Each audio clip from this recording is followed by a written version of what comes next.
We're here today on Memorial Day to celebrate our fallen soldiers, and over 240 soldiers in Atlanta, Fulton County died during the Vietnam War.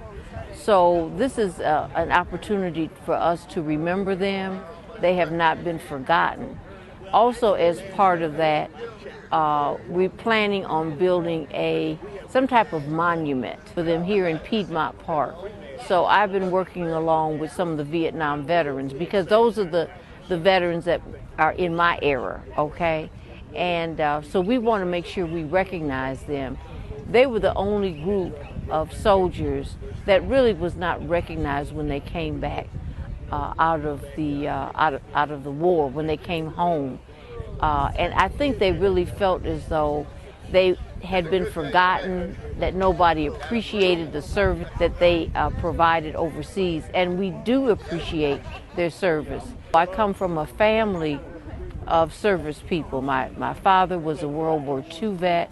I also have two cousins that were in the Army and in the Navy. So I have a high level of respect for the veterans who really have kept us free, have been able to allow us the freedoms that we have here in this country. I've traveled to many places around the world, and I always kiss the ground when I come back to America, because I understand that we have more freedoms than anyone else, in spite of the struggles that we have. Now, we still need to fight for our rights, but we have that freedom that no one else has here in America.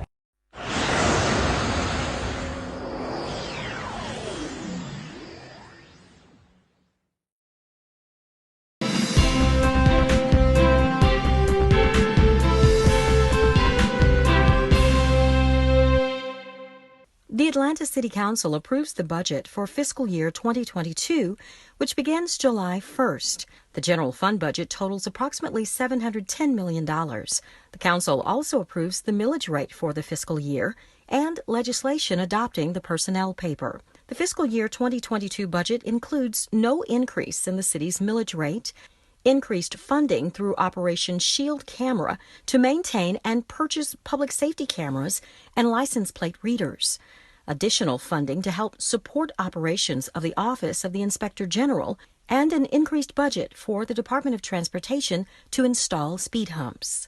The council approves a communication from Mayor Keisha Lance Bottoms appointing Rodney Bryant to serve as chief of the Atlanta Police Department. The council greenlights an ordinance requesting the Department of Parks and Recreation and the Atlanta Police Department complete a joint study to determine funding for the number of retired police officers who would be required through the recapture program to patrol Atlanta parks. The council says yes to a resolution establishing a City of Atlanta Fulton County Joint Committee consisting of representatives from the City of Atlanta and Fulton County to develop a framework to assist the Fulton County Sheriff with severe overcrowding at the Fulton County Jail. The council approves a resolution declaring the Atlanta Spa mass shooting on March 16, 2021 as a disaster in accordance with United States Internal Revenue Code Section 139, designate the Asian Americans Advancing Justice Atlanta chapter as a financial vehicle for victims of disaster relief, and authorize the mayor or her designee to enter into any agreements necessary to effectuate this designation. For more recently approved legislation, please visit our website, citycouncil.atlantaga.gov. This has been your Atlanta City Council Legislative Minute.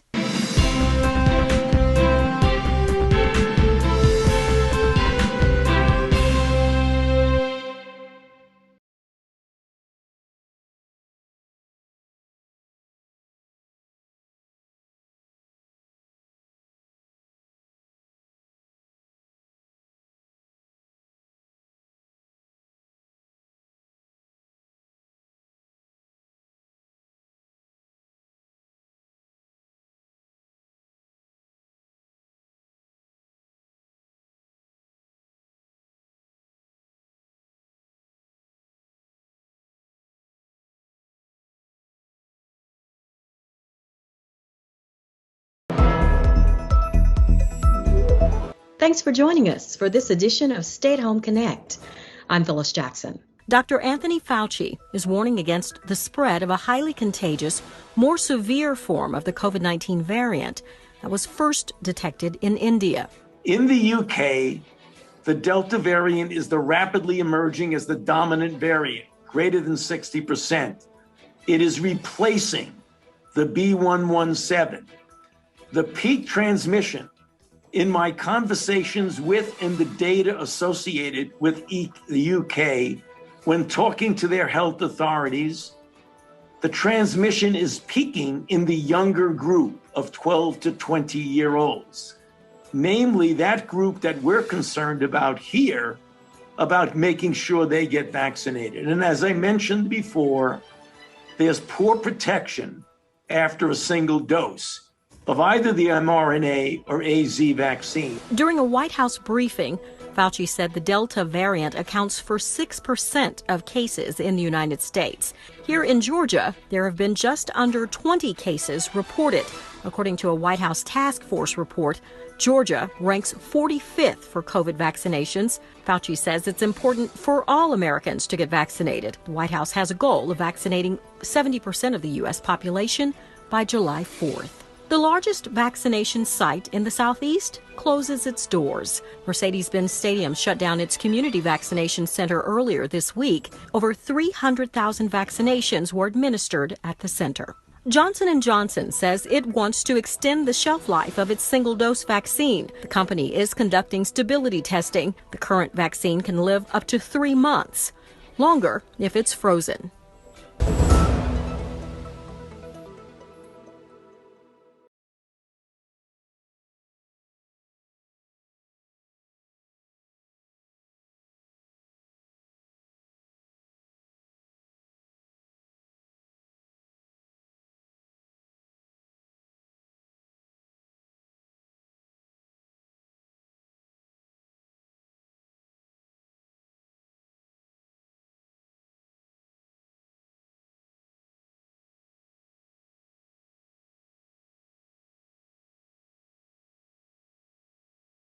Now, therefore, we, the members of the Atlanta City Council, on behalf of the citizens of the city of Atlanta, who hereby proclaim this day, May the 22nd, 2021, as Tom Murphy Day in our fair city. In witness thereof, we cause the seal of the city of Atlanta to be hereunto affixed. Congratulations. We're here today to celebrate Tom Murphy and 40 years of his restaurant Murphy's in the heart of Virginia Highland. That's unusual these days to have a business owner, locally owned, lives in the area for that period of time. And, you know, he serves a fantastic meal. It's a place people come for baby showers, for brunches, for weddings, and he's been tremendous in giving back to the community as well. I'm just so excited that Murphy's, Tom says that they're back to their pre-COVID business. People are out and about. He's making it a safe place to eat. I've been back here, and it's one of my favorite places, and I hope people will get out as they feel comfortable and back into their local restaurants.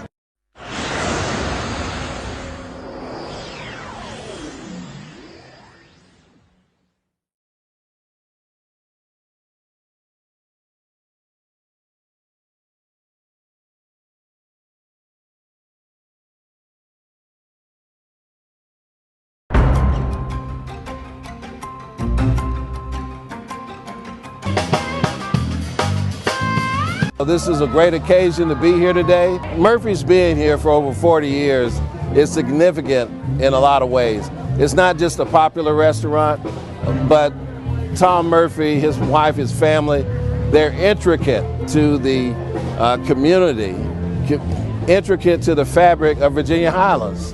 You know, you can't think of this area of town without thinking about Murphy's. The food is great, the people are great, the spirits are great. And he's contributed not only by having and maintaining this business for 40 years, but he has reached out to help the least of these. He's reached out to help many charities around the city of Atlanta over that 40-year period. Just think about the people who've worked here, the people who have matriculated through this restaurant. This is the crossroads of East Atlanta. And so he has been a principled, central figure in the Virginia Highlands community, and his restaurant has expanded that, has expanded, what's in his heart to all of the rest of us.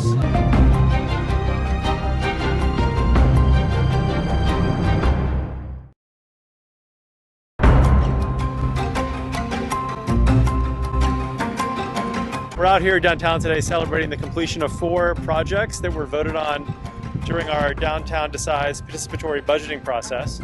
And we're riding a bike from one location to the other to do a ribbon cutting in each of the 4 transportation projects. Some of the projects we're celebrating today are new bike lanes in the Central Business District, the painting of an island in the middle of the road yellow so people can see it, and some new trash cans in the Sweet Auburn corridor.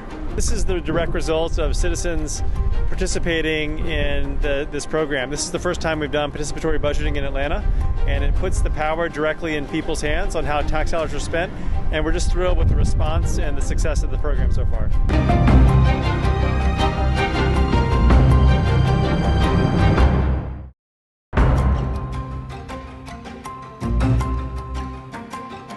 Chastain Park is the largest park in the city of Atlanta. This is the last piece of the Chastain Park path, and it's taken over 25 years since it began, and we are here at a groundbreaking to celebrate this last piece getting ready to start. The phrase, it takes a village, well, it certainly takes a village here. There have been lots and lots of organizations who have helped make this happen. I think there are over 500,000 people and probably about 250,000 dogs that use the path each year. It's an asset that is used by many, many people, from young people walking along to people on bikes to people running and exercising and folks coming after work to enjoy a stroll in the park. And the path has really been a catalyst for revitalizing the park, and so lots of park partners here today with NYO and the horse park and the pool, and it's a wonderful time to celebrate together.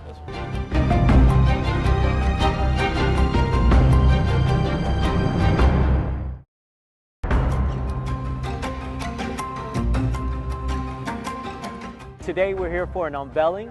We're unveiling an urban farm, one of the biggest urban farms that will be based here in District 3. And we're here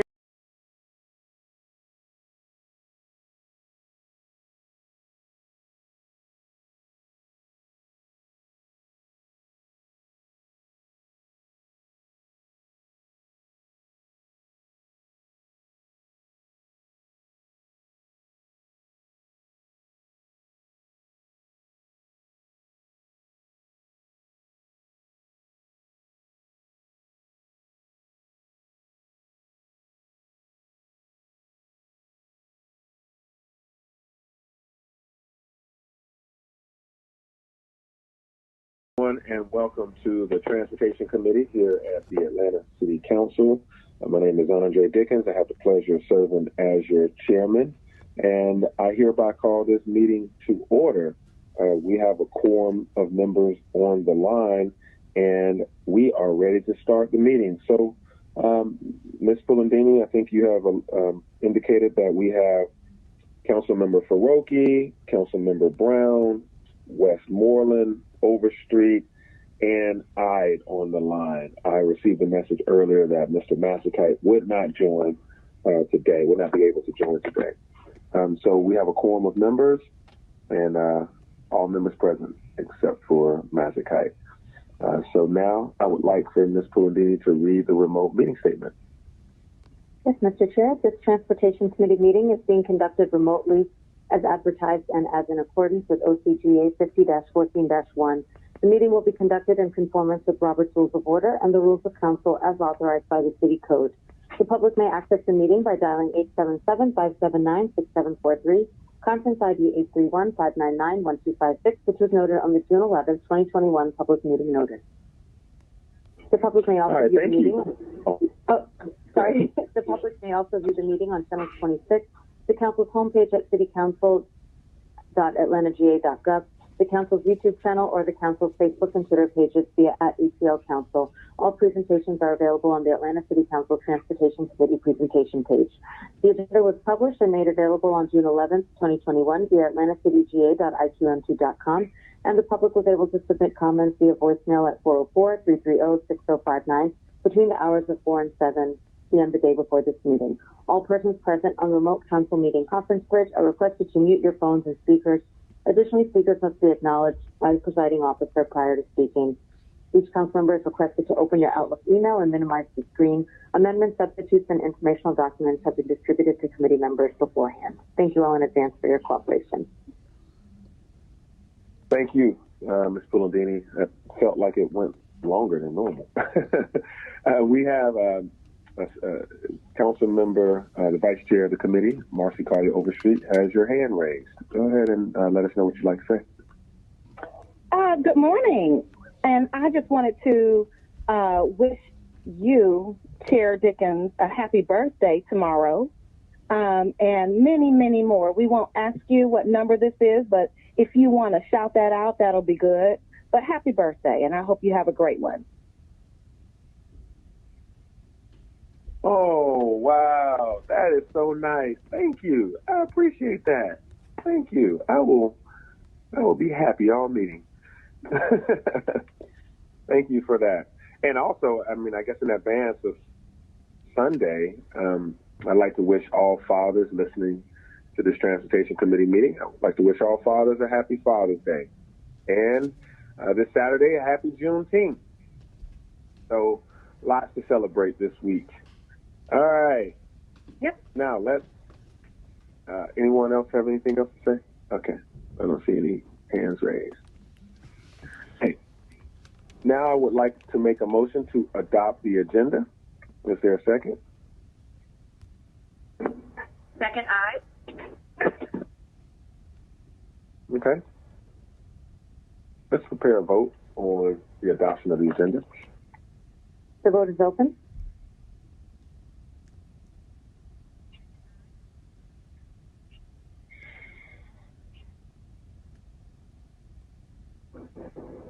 Westmoreland's a yes, Mr. Chair.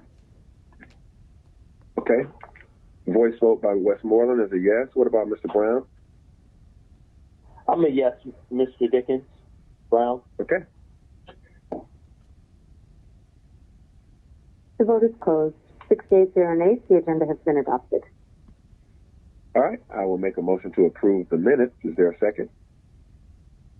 Second, aye. Okay. Seconded by aye. Let's prepare a vote on the minutes. How do you vote, Mr. Westmoreland? In favor. And how about you, Mr. Brown?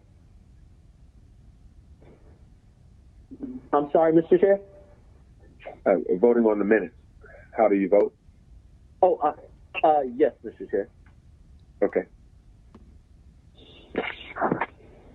And the vote is closed. 6 yeas, 0 nays. The minutes have been approved. All right. Thank you. Now we will go to public comment. We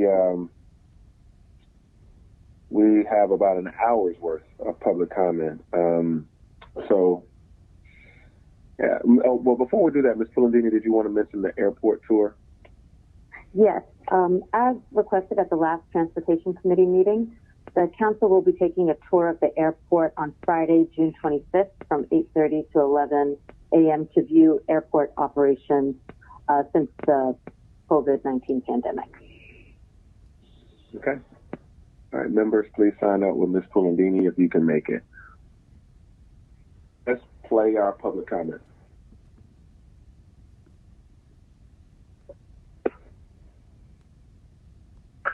This is Adam Papano, a resident of Midtown, and I'm calling in support of traffic calming measures for the safety of myself and my family as we walk and bike around Atlanta to keep us safe from cars. My name is Josh Carlson. I live in Oakland City, Atlanta, and I'm opposed to this proposed change because I've seen Atlanta drivers try to figure out how a four-way stop works, and they're not able to do so. And I think a five-way stop replacing the traffic light will be incredibly dangerous based on that knowledge. Thank you. Lean Brown completing, and extremely poor street lighting. We will be glad when you finish cutting up Cascade Avenue and finally pave it. Or Campbellton Road, the primary crosstown thoroughfare that has been so neglected it was even ignored in a recent transportation study revised to incorporate Fort McPherson, where Campbellton is its northern border. No, the Atlanta DOT has many more pressing public safety issues in our area than to create another one by eliminating the traffic signal at the Avon-Westmont-Orlando intersection. Yes, hi, my name is Chris Bauer. I'm a City of Atlanta resident in Kirkwood, and I'm just calling to show support for traffic calming measures in the city. I think that I think it's something that everyone feels like we need.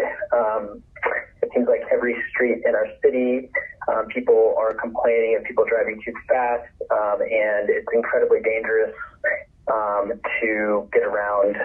I've got a 3-year-old, and it's very nerve-wracking to even just walk on the sidewalks with him, given how quickly people drive down our streets and make turns. So I am, just calling to support flexibility in other options for calming traffic. Thank you. Dean Brown. As a longtime resident of NPUS in the Cascade Avenue neighborhood, I am fully aware of the long fight the residents had to convert the four-way stop at Avon and Cascade Avenue into a traffic signal. We have absolutely no need to go backwards. Speaking as a transportation planner and infrastructure program manager, the first question that arises is, what political motivation has initiated such an insane plan as to turn an existing traffic signal intersection into a partially obstructed five-way stop? It is neither sensible planning nor prudent public safety. Let's begin with the fact that Atlanta has some of the worst traffic of any major city in the nation.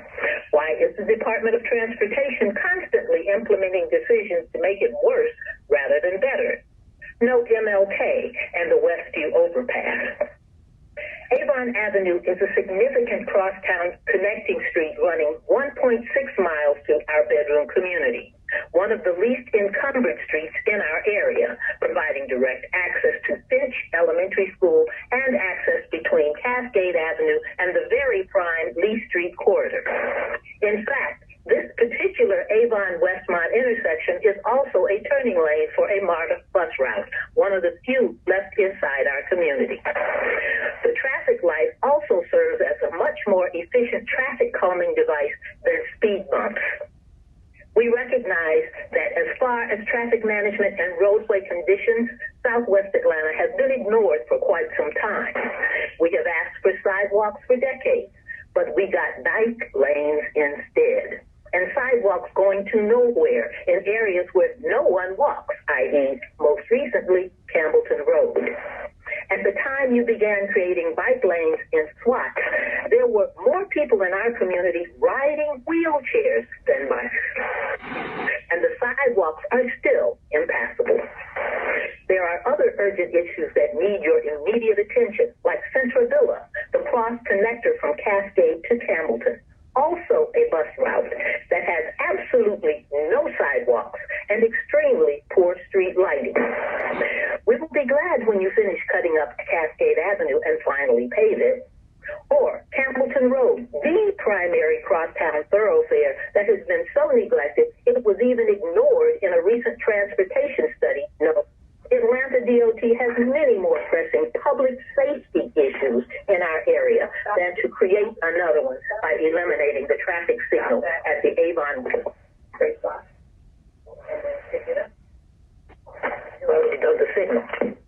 Good afternoon, Mayor and Council. My name is Roderick Taylor, and I live at 1912 Sandtown Road, Atlanta, Georgia, 30311.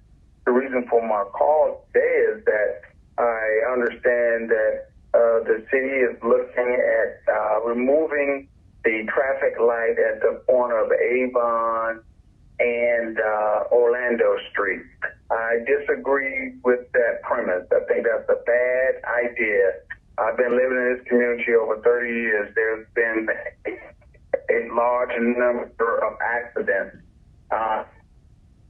People are not, I don't see people being able to stop for the stop sign. To be honest with you, sometimes they even run the red light. So it's a three-way intersection. The best way to handle or manage this traffic, you definitely need a traffic light. I don't think it's a wise decision to remove a traffic light at such a dangerous intersection. Please, please, please let that red light remain at the corner of Avon Avenue and Orlando Street. There's a three-way intersection there. I trust that you guys will make the right decisions. God bless. Thank you. This public comment relates to item G on the agenda, public hearing items. Ben Howard, Senior Advocate, Public Policy Analyst. Greetings, council members and staff, and special greetings to you citizens and voters of Atlanta paying attention to our government in action.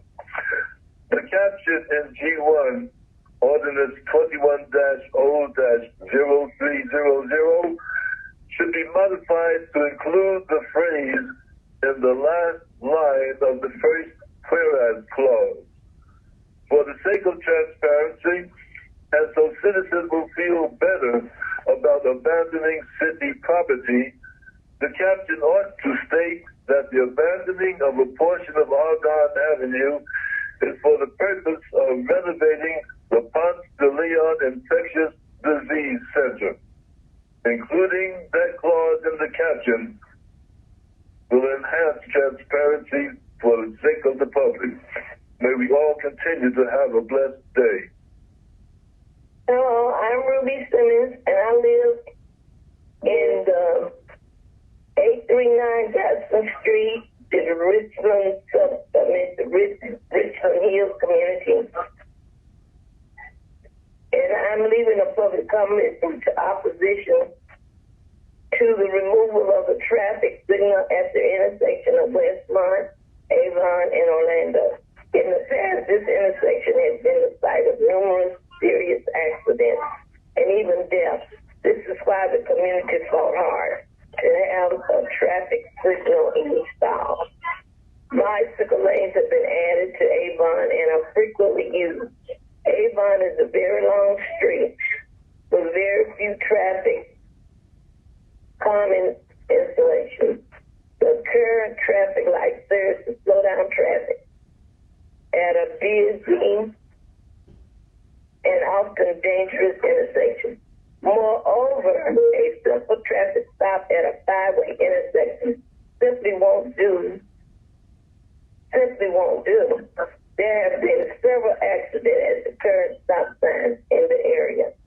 They are treated as rolling stop signs. Many people simply yield or do not stop if there are no other vehicles present. Avon is one of the few streets in our areas with sidewalks. It is frequently used by children walking to Finch Elementary and waiting at their various school bus stops. People going to Reverend James Orange Park, or people traveling to John A. White Park. We refuse to experiment with children's safety. Since the neighborhood hasn't been engaged in the process, we would like to make a few recommendations of our own. Add sidewalks on Westmont and other pass-through streets with pedestrian traffic. Add pedestrian lighting at that corner for 100 feet in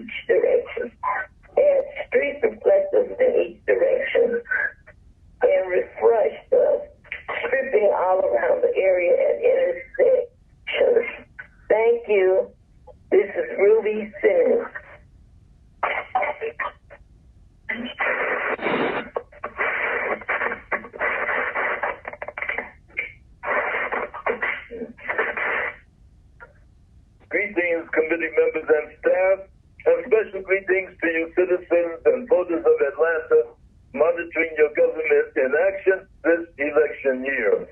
Ben Howard, Senior Advocate, Public Policy Analyst. Ordinance 21-0-0298 relates to the installation of speed humps on Mount Gilead Road.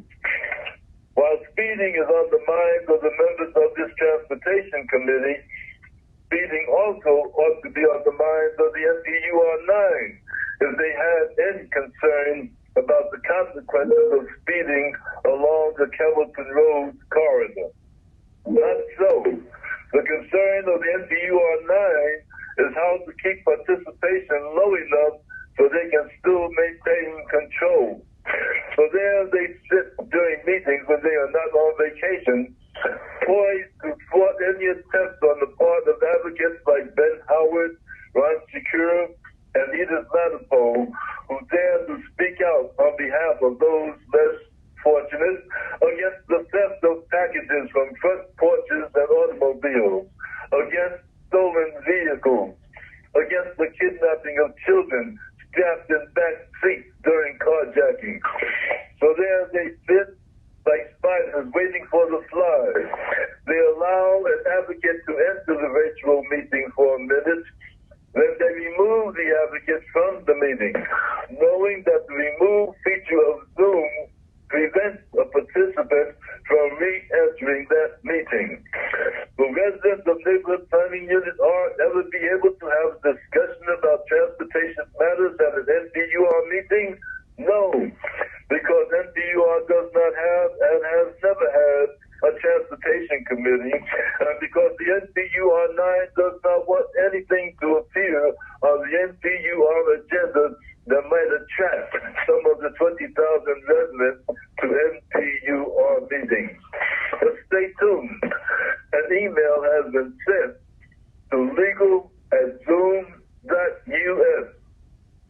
Justice may be coming your way. Antonita Robinson, Candace Clare, Ricardo Jacobs, Renette L. Scott, Albert White, Allison Hathaway, Sherry Williams, Cheryl Brown, and you underground supporters of the NPUR9 syndicate. Justice may be coming your way. Good evening. My name is Alicia Martino. I'm calling on behalf of the Calming Down Atlanta Streets proposals. I just wanted to state that my husband is a bike commuter who goes from Decatur to Atlanta 5 times a week, and anything that will make him safer makes myself and my family feel better. I'm really glad that he commutes. It's good for him, but he's been in accidents before and actually even sued the city and won because of the neglect that was left by a utility cutout on the street that was covered by leaves. So if you even want to look at this from a purely financial perspective, anything to make it safer for bikers will save money also. Thank you for listening, and please appreciate the bike commuters. Thank you. Bye. Hi, my name is Ben Richardson. I'm a homeowner on Irwin Street, and I wanted to voice my support for Ordinance 21-0-0405. We've seen a number of accidents recently on Irwin Street due to hazardous driving at unsafe speeds, and allowing the city better implement traffic calming measures in a quicker and more cost-effective, more efficient manner is going to be the most effective way to mitigate some of this unsafe driving that we've seen on our street. It may also cut down on some street racing that plagues not only Irwin, but I know numerous other streets in this city. Again, I strongly support this modernization effort and believe that the city should pass it. Thank you. My name is Kelsey Wadehouse, and I live on Ocala Avenue Southwest.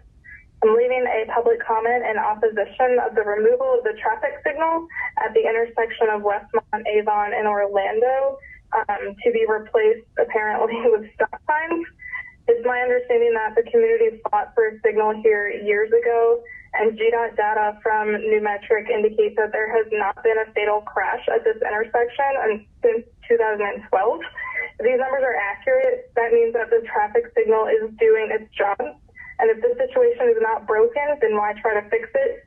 On top of that, stop signs at a 5-way intersection in no way would fix anything, but in fact lead to further confusion and clutter within the intersection that would also lead to probably fatal crashes.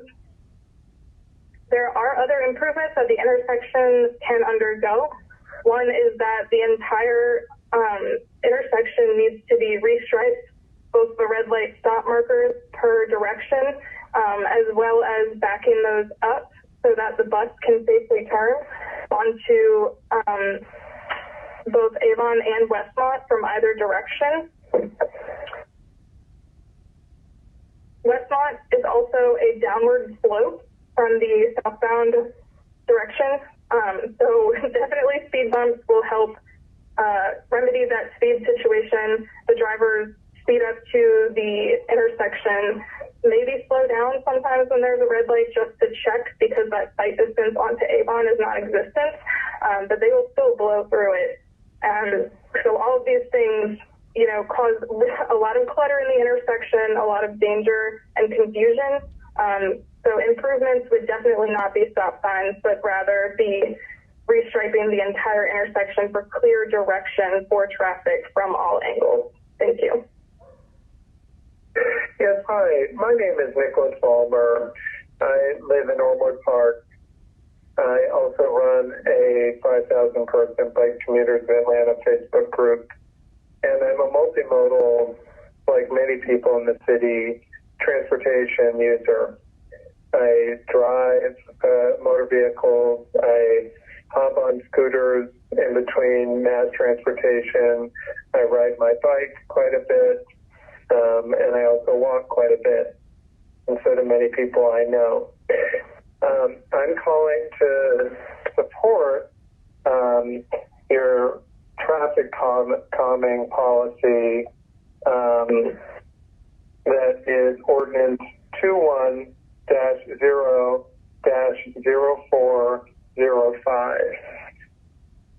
I sit and watch many people on Facebook in these mobility groups who are injured and far too many fatalities in the city of Atlanta.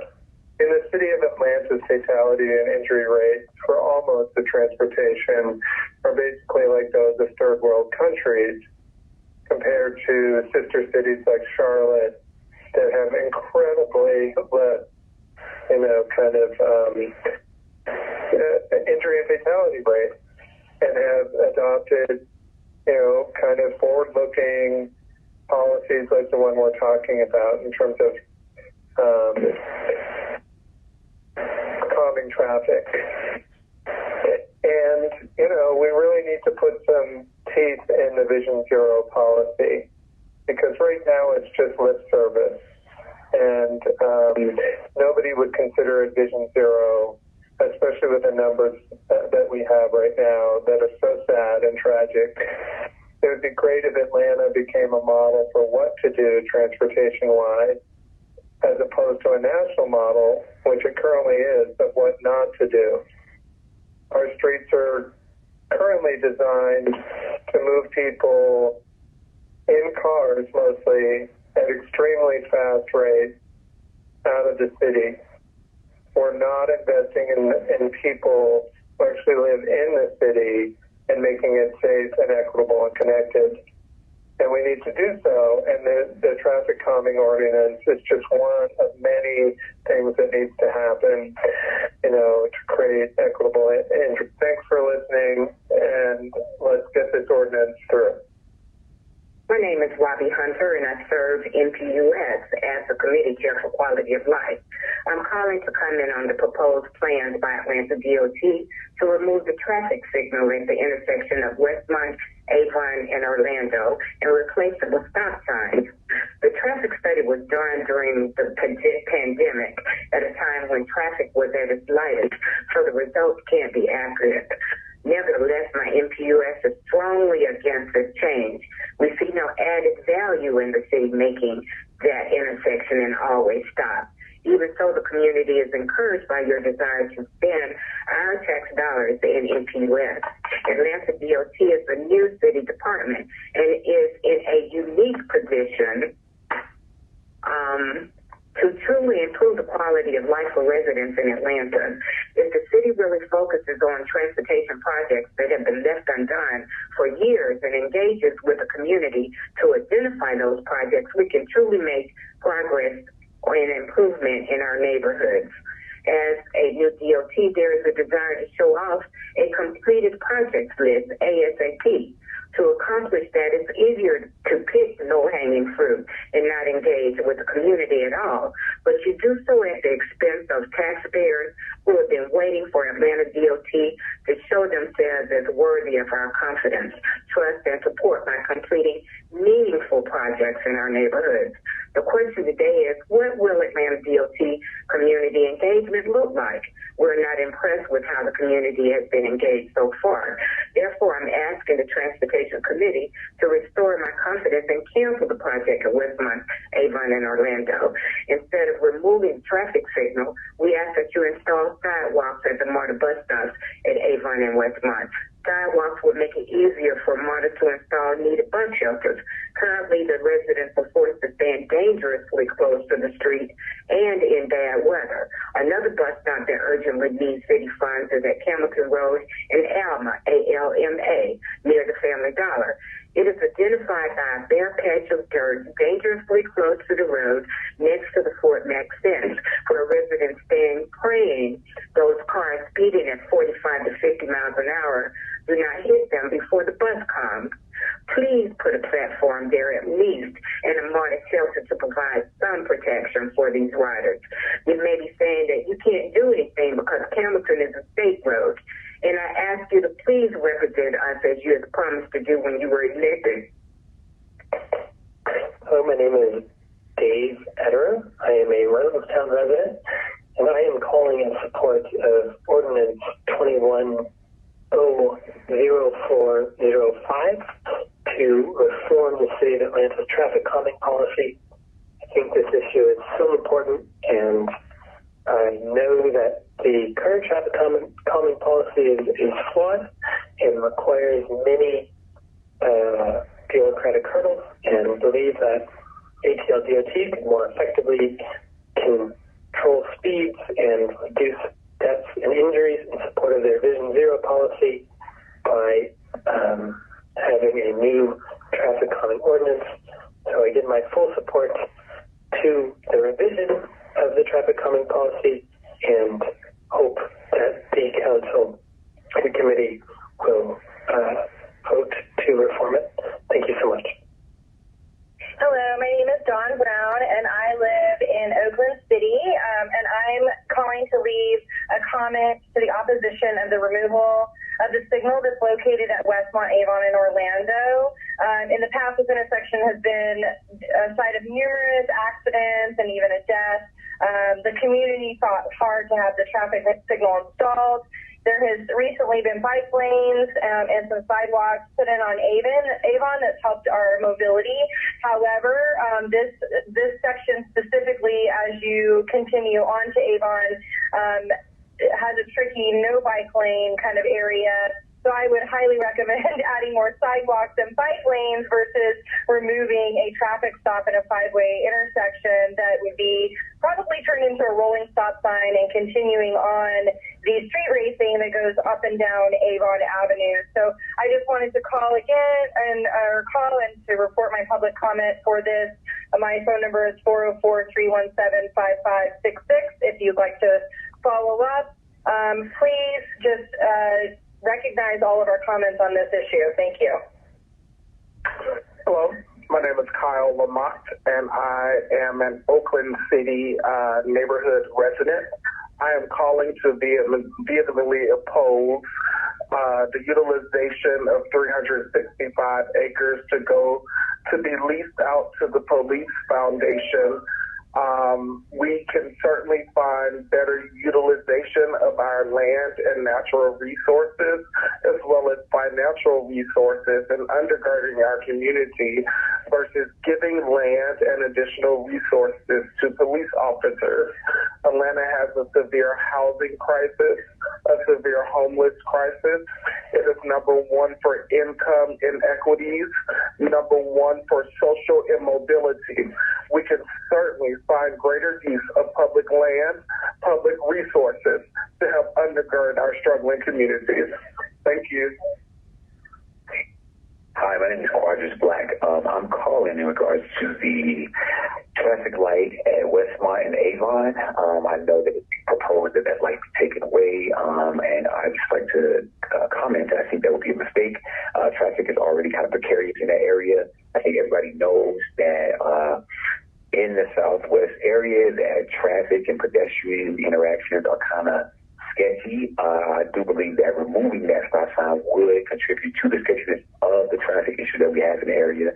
I wonder if it would be possible to even look into getting something like a roundabout, which may even be better than the traffic light, as opposed to just removing the light and just putting stop signs, because I think a lot of people in the neighborhood can adhere to the fact that a lot of times stop signs don't work.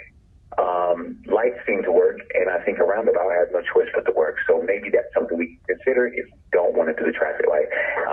And that's my comment. Thanks. Hi, my name is Karen Babineau. I live in Venetian Hills, and I am calling in because I'm extremely concerned that the city has made a decision to remove City Atlanta DOT has made a decision to remove the stop light at Avon, Westmont, and Orlando. That's a 5-way stop.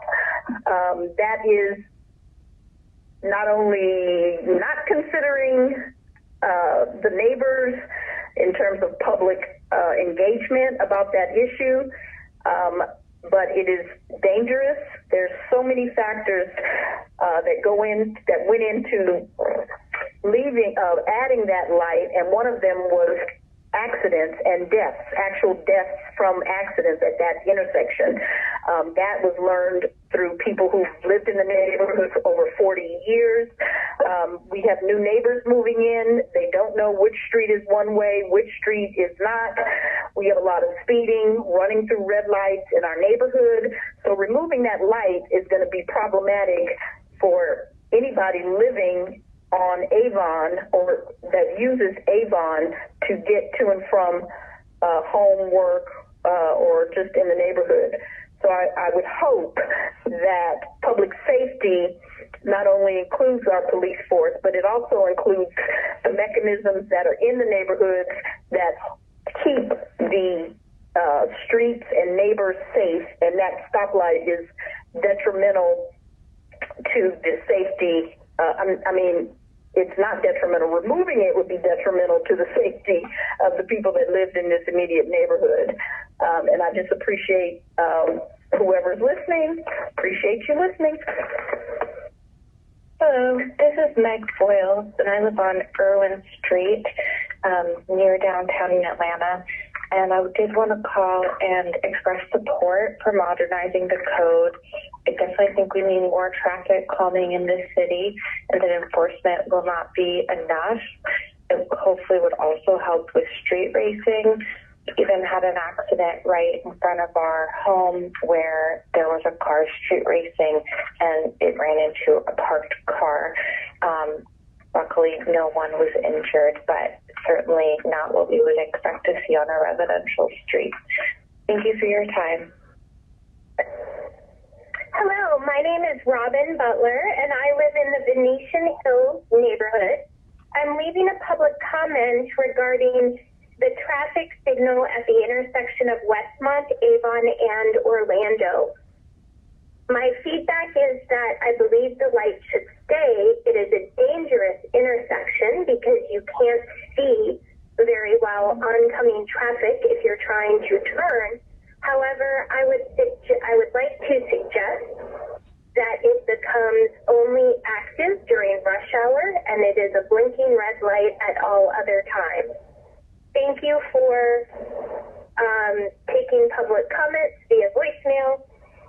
My name is Robin Butler, and I live in the Venetian Hills neighborhood. Thank you. Bye. Hello, my name is Kate, and I live in Oakland City neighborhood. I'm leaving a public comment because I'd like to register my opposition to the removal of the traffic signal at the intersection of Westmont, Avon, and Orlando. I am one of the many people who likes to bike in this neighborhood, and the bike lanes on Avon are one of the few ways in which I feel safe, and by removing traffic lights, an intersection that was once already very dangerous will become more dangerous again.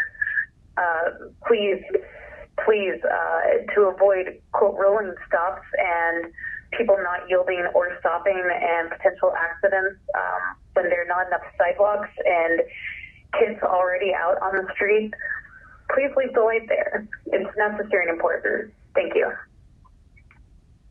This public comment relates to item G on the agenda, public hearing items. Ben Howard, Senior Advocate, Public Policy Analyst. Greetings, council members and staff, and special greetings to you citizens and voters of Atlanta paying attention to our government. The caption in G1, Ordinance 21-0-0300, should be modified to include the phrase in the last line of the first whereas clause. For the sake of transparency, and so citizens will feel better about abandoning city property, the caption ought to state that the abandonment of a portion of Argonne Avenue is for the purpose of renovating the Ponce de Leon Infectious Disease Center. May we all continue to have a blessed day. Hi, my name is Alicia Coffer, and I'm calling in support of Ordinance 2100405 to modernize the traffic calming codes. We need better methods of controlling the speed of vehicles on our streets while encouraging bike and pedestrian safety as our city grows more dense. This change will help eliminate some of the barriers we face today and align our policy with industry best practices. Our traditional arsenal of speed limit signs and enforcement aren't slowing down speeding drivers or curbing street racing activities. From my experience, every afternoon in my neighborhood, the speed limit goes unheeded by 10 to 20 miles an hour as cars rush from Boulevard to the I-75-85 ramp. There are children, college students in transit to and from downtown via scooter or foot, neighbors walking their dogs, and visitors to the MLK Historical Site, all at risk due to these high speeds. Not to mention, we're located within a block of an elementary school and public library. As a city, we deserve a proactive policy to make our streets safer that doesn't increase costs for the city through excessive studies and outdated methods. We need to look forward to what we want the city to become, and changes like this ordinance will help us achieve that. Thank you. Yes, my name is Merjan Rashid, and I'm calling about the traffic light, news of the traffic light being removed at the corner of Westmont and Avon Avenue in Orlando. The traffic light is well needed right there, and putting up a four-way stop sign is only going to end up causing accidents. The traffic light is doing a wonderful job of keeping us from having accidents, but I'm afraid if it's removed, then we're going to have a lot of accidents on that corner. So I'm asking that the traffic department would please reconsider moving the traffic light allowed to stay there because it is needed. So thank you. That's my comment. Dear Atlanta City Council Transportation Committee, my name is Margaret Mullins, and I am a resident of Grant Park. I'm calling to support the improved traffic calming policy in Ordinance 21-0-0405. As a bike commuter, runner, and MARTA rider, I know firsthand that speeding cars on our streets are a real barrier to Atlantans being able to safely use active, sustainable transportation. I've had countless conversations with people who are interested in adopting sustainable transportation, but see speeding cars as a primary safety barrier for themselves and or their kids. This legislation is an important step toward Vision Zero and ensuring all Atlantans getting to where they need to go, including making their MARTA connections, walking, using wheelchairs, biking, skating, and scooting, have access to safe, sustainable, and convenient transportation options. Thank you so much for your consideration. Hi, my name is Molly Slavin. I'm a resident of the Old Fourth Ward, and I'm just calling today to leave a message of support for Ordinance 21-0-0405 in support of better traffic calming policy for the city of Atlanta. Thank you so much. Have a good day. Bye. Hello, my name is Marcia McLeod. I want to ask you all a question. Have y'all did a survey about the streetcar, trolley, whatever you want to call it? It's totally electric, and we have low income in that area. That's going to affect electric bill because you got apartments over there totally electric, and also houses over there totally electric.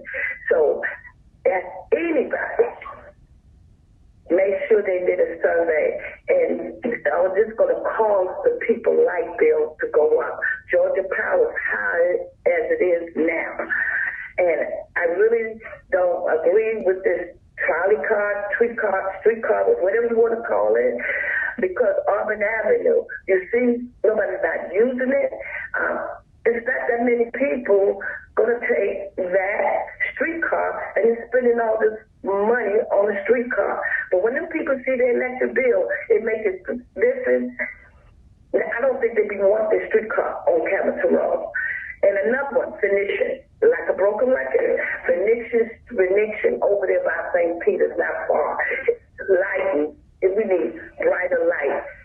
Anytime the pavement, the street, it's just a matter of time, we're going to have sinkholes. And also West End Station, going across the street, I mentioned that once before, Winslow area, York Avenue, York on that corner. We need a light. We need a light. That's what we need. Not no stop sign. Relax. So many people done got hit. So do your homework. You can pull it up and you'll find out how many people got hit on York Avenue on that corner. And they definitely need a street light. So, hey, what I could say, I'm very concerned. And maybe once we open up that more people could come down now and what's their opinion now? I think we got new people in the community now. So they are talking. Have a blessed day. Hello, my name is Jeremy Thompson, and I am calling in support of Ordinance 21-0-0405. I believe that people in the city of Atlanta are driving too fast, and I'm saying this as a bicyclist who's regularly on the street every single day, and I believe that it is a nuisance and that we need to decrease the driving speed so that we can prevent crashes. Also, that will allow kids that walk or bike to be able to be out on the sidewalks as well. Adults with disabilities, they need to take trips. They might not take those trips due to the high-speed traffic.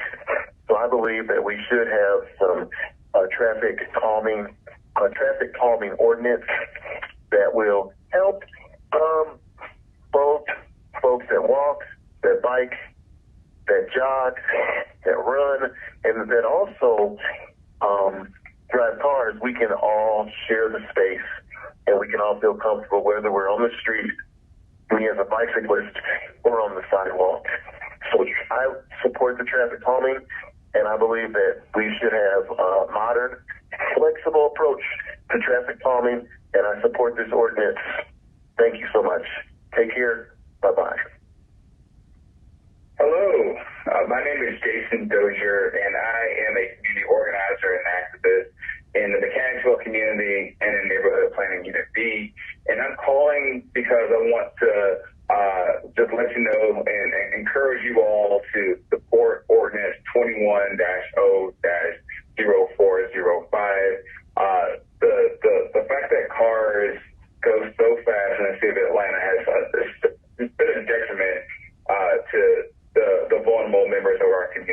our kids and our seniors who are just trying to walk to school or walk to the store or walk to the park. Unfortunately, they can't do so safely because cars move too fast in the city. So I'm glad to see that the Transportation Committee is considering legislation to address street calming and to slow down cars to make it safe for people to move around. And I just encourage you all to push this legislation forward so that our streets across the entire city of Atlanta can be safer for people who unfortunately are our most vulnerable residents. I've been hit by a car by someone going too fast. I was in the right. I was going with traffic, and a car turned right into me because they weren't paying attention. And we need legislation to protect folks who are doing everything in their power just to move around safely. And I went to Grady, and I'm thankful to have survived that crash. But too many of our residents have, unfortunately, not been so fortunate in that regard. I know last year alone, severe vehicle crashes killed 65 people on Atlanta streets. The last 5 years, we've had 2,000 Atlantans who have been hurt or killed in severe vehicle crashes, and we should change that. So thank you for considering this legislation. I support this legislation. I'm asking you to support this legislation. Atlanta needs safe streets yesterday, and we want to make sure that we can make that happen as soon as possible for us. So thank you so much, and thank you for everything you do for the city of Atlanta. Hi, my name is Eli Darrington. I'm calling to ask the Transportation Committee to please vote in support of the new traffic calming ordinance. This new ordinance will create safer streets in Atlanta, reduce deaths and serious injuries, and lower vehicle speeds. Recently, many people have also had concerns of street racing, and improving and making traffic calming devices more easy to install will greatly reduce the threats or disturbances caused by street racing without needing to bring in enforcement from police, which many communities would not like to see. Please vote in support of this ordinance. Good day. My name is Kyle Lamont, and I live in the Oakland City neighborhood. I'm leaving public comment in opposition to the removal of the traffic signal at the intersection of Westmont, Avon, and Orlando. In the past, this intersection has been the site of numerous serious accidents and even death. This is why the community fought hard to have a traffic signal installed. Bicycle lanes have been added to Avon and are frequently used. Avon is a very long street with very few traffic calming installations. The current traffic light serves to slow down traffic at a busy and often dangerous intersection. Moreover, a simple traffic stop at a five-way intersection simply will not do. There have been several accidents at the current stop signs in the area. They are treated as rolling stop signs. Many people simply yield or do not stop if there are no other vehicles present. The Avon is one of the few streets in our area with sidewalks. It is frequently used by children walking to Finch Elementary and waiting on their various school bus stops, people going to Reverend James Orange Park, or people traveling to John A. White Park. We refuse to experiment with children's safety. Since the neighborhood was not engaged by the Atlanta Transportation Department, we would like to present a few recommendations of our own. Please add sidewalks to Westmont and other pass-through streets with pedestrian traffic. Please add pedestrian lighting to the corner for 100 feet in each direction. Please add street reflectors in each direction and refresh the stripping on all around the area at the intersections. Thank you so much. Kyle Lamont. I am Brother Anthony Muhammad. I am a spiritual being having a deep experience, and I am not a believer in making scriptures of Bible or any other religion. We are spiritual humanity. We represent a relationship to all creation. So I ask this Transportation Committee, this sermon, the word is transparency. Why is it that you, Mr. Dixon, over 3 years, almost your whole term in this as nothing to do with personal road. And I ask you, Mr. Dixon, why is it that you can speak about it? I want to be mad. The transparency is an obsolete to you. Transparency is not realistic to you and other members of council. Here you got a road that needs work. They needed work for years since they paved my street in 2010 and gave sidewalk. When we told them they would begin to do work, Mr. C.T. Martin said, once we finish your work, then we can contemplate on doing. But I gave you legislation that was passed by council, even recommendations from your own committee. Transportation said it's going to be microfiber in 2017. You told me as the chairman, oh yes, you're going to work with this if I don't continue to agitate you. That's what you said, I quote. If I continue, I'm not going to do that. You're all right, Mr. Dixon. You ain't did a darn thing. Now, you want to be mad? I cannot have people on button to know what you have said. Do you know we start 30,000 plus people live in District 11, Miss Overstreet? 1% of the people live on Button Road. And I assure you, each one of those 1% of voters, seniors, and family members. And it's wrong to have you that want to be, but you won't do anything to anyone on the other side of Hamilton Road going southbound, but on the other side going north to China Line, Escalate, New Hope Road, Danforth Road. You get them up at the Negroes, a high income, making Negroes all the things they want. Even the mayor had City of Atlanta, other work now he has Mr. Concerning Reed, his first week over $600,000 been raised for his new opportunity to come mayor. This is foul for poor people in Atlanta, foul for people that don't want to speak out against it. Hello, this is Randy Lowe. I'm calling to express support for Ordinance 21-0-0405. I believe the City of Atlanta needs to adopt policies that will make streets safer for people both in and outside of vehicles. We can't continue to prioritize commute times over human lives. That is all. Have a good day.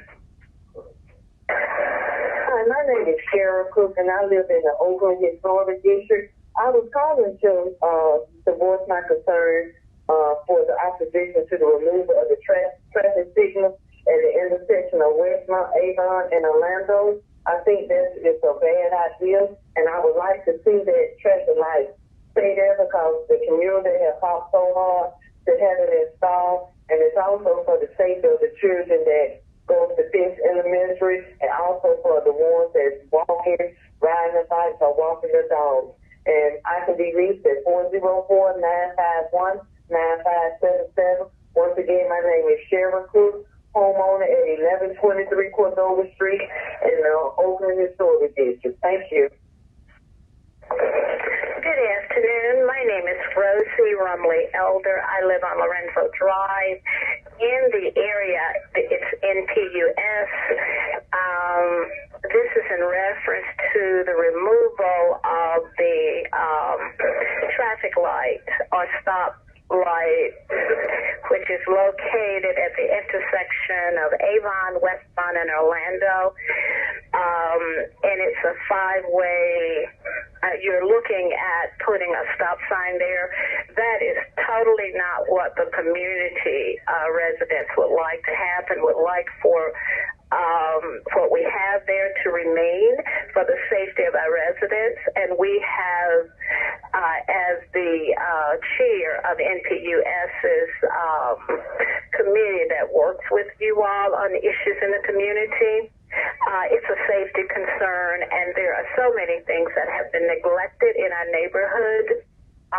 Individuals travel very, very fast without a regard for human life or any type of traffic signs or whatever is in place.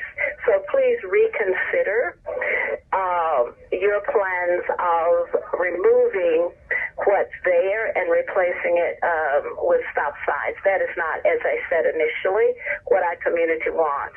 And we would strongly urge council members to examine what your constituents are complaining about in the community, the high crime, excessive speed, and in our area, and the Airbnbs that have taken over, which has caused us in our area not to have the quality of life as we know it. Thank you so much.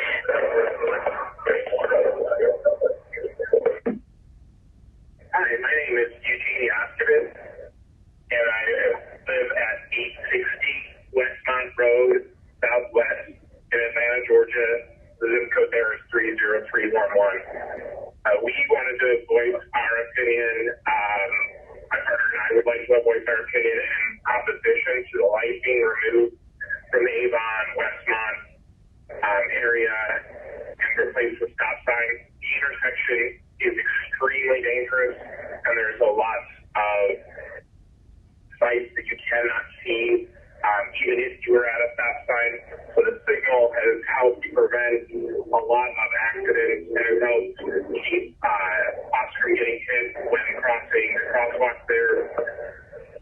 Again, it also stops speeding down Westmont Road. We have a severe problem with speeding down Westmont Road.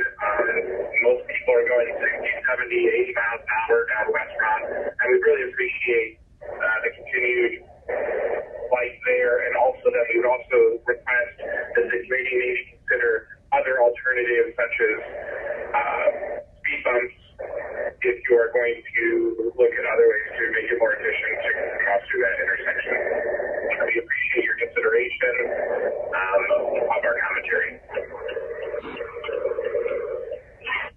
Hi, my name is Danielle Samuels. I live in the Oakland City neighborhood, and I was just leaving a comment about the potential removal of the traffic light at the intersection of Westmont, Avon, and Orlando. That light is needed because people currently are not obeying the stoplight rules. So if we remove that and just had a stop sign, people would just treat it as a rolling stop. And my understanding is that there have been a lot of serious accidents at that intersection. So I, as a neighbor, would request that we keep the stoplight there. There are other stoplights in this neighborhood that need attention, but that's not one of them. So if you have any other availability, you can pay attention to the need for sidewalks in the neighborhood. But removing that light is detrimental to the people who have to live here. So I appreciate your time and would ask that you take into consideration what I just stated. Thank you so much. Bye-bye. Hi, my name is Brittany Mesra, and I just wanted to comment on the issue around the light at Avon, Westmont, and Orlando. I think we should take the light and make it a red blinking flashing light so we can test whether or not a stop sign is effective or the light is more effective without taking it down and putting up stop signs and spending the money on doing all of that. So if it would be possible to just reprogram the current light to blink red, I think that would be an effective solution. Thanks. Hi, this is Jemida Orange, and I am a resident that lives on Westmont Road, and I'm calling in opposition to the removal of the traffic light at the intersection of Westmont, Avon, and Orlando. This intersection has been the site of numerous accidents and even a death. That traffic light has been there forever, and we fought long, or the people before me fought long and hard to get that traffic signal. I see where you're doing four-way stop signs for Graymont and Avon, and that may slow down traffic just a little bit. However, I think if you were to leave the traffic light where it is, where you have three streets connecting, that can kind of give, that would give a little leeway as to slowing down the traffic on Avon. I mean, plus the fact we don't have sidewalks in that area, and maybe pedestrian lighting. I mean, I just think that to make it a five-way intersection is just a bit dangerous. And I saw where it was just said that you all had done a study, but my concern is, if you did a study, did you do a study during the time period that nobody was driving? And so I just want to make sure that my voice is heard, that we want to keep the traffic signal. We greatly appreciate it. Even when you all made the upper end of Westmont toward Beecher a one-way, people still are kind of making it a two-way, which is still dangerous. And so, I mean, if you want to revisit something on Westmont, let's revisit that, because the do not enter signs are not helping that. Thank you again for listening. And I'm sorry if I've called everybody's office, but I want to make sure that my neighbors and I's voice is heard on this issue as it relates to that traffic light. Thank you again. This is Jemida Orange, a resident of Westmont Road. Bye-bye. Hi, my name is Emily McDougall, and I live on a residential portion of Irwin Street between Hilliard and Boulevard. I am calling in support of Ordinance 2100405. From January 2019 until present, there have been a recorded 50 accidents at the corner of Boulevard and Irwin, and a recorded 8 accidents at the corner of Hilliard and Irwin. Everyone in our street is either in a house or a split house. We have young families, children, and may I remind everyone that the corner of Boulevard and Irwin is where Hope Hill Elementary School is. We need better traffic calming policy in Atlanta. Modernizing the code to track current best practices is an excellent goal. We need more traffic calming because driving speeds are increasing and will not be stopped by law enforcement alone.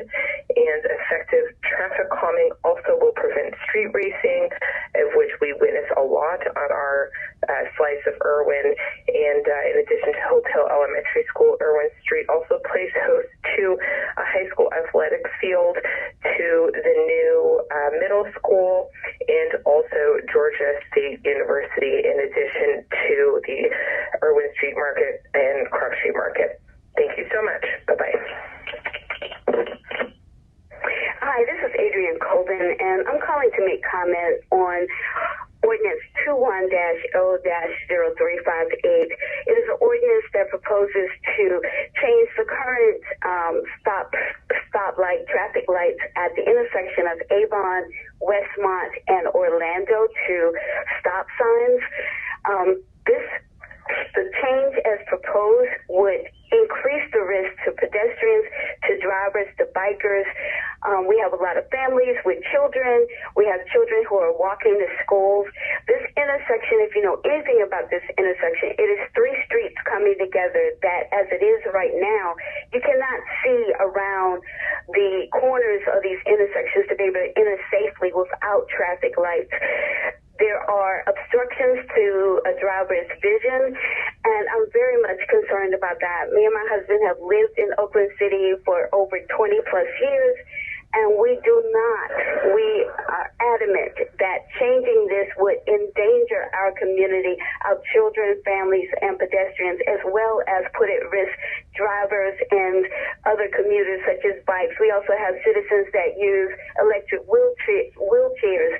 And so I'm asking the Transportation Committee to please vote no on 21-0-0358. Thank you for your consideration. Hi, my name is Kevin Bowden. I am calling to leave a message of support for the calming down Atlanta streets, the traffic calming policy. ordinance 21-0-0405. Thank you very much. My name is Andrew Harding. I'm a 25-year resident of Atlanta and living in Midtown. I am in support of Ordinance 21-0-0405 for traffic calming. It's not right to allow so many people to constantly speed in our environment, in our neighborhoods. It threatens lives, the lives of my children, the lives of my pets, the lives of other people, the increased impact during traffic accidents, all take a toll on the city, the insurance, rising costs of the city, as well as the financial impact to people of, all financial backgrounds. So there's a great need to bring this city together from a community and just a human rights aspect to properly enforce the laws, and by doing that, using automated techniques such as traffic calming measures, which are speed bumps, traffic signals, cameras, anything, or even geofencing cars, which is now really what will ultimately be the goal in the long term. So thank you very much, and let's keep Atlanta safe. Hello, my name is Aaron Manders, and I live in Northeast Atlanta, and I'm calling to support Ordinance 21-0405 for better traffic calming policy for the city of Atlanta. I think it's extremely important that we do more to calm traffic. Emergency department nurse. I depend exclusively on a bike and public transportation to get around the city, and it is extremely dangerous to ride a bike here. Not only would this make for safer streets for me, it would make for safer streets for kids in Atlanta and allow them more opportunities to have safe, active opportunities to get outside and play and get physical activity. So please adopt Ordinance 21-0-0405 for better traffic calming. Thank you so much. Bye-bye. Hello, my name is Barbara Burson. I live in Venetian Hill neighborhood.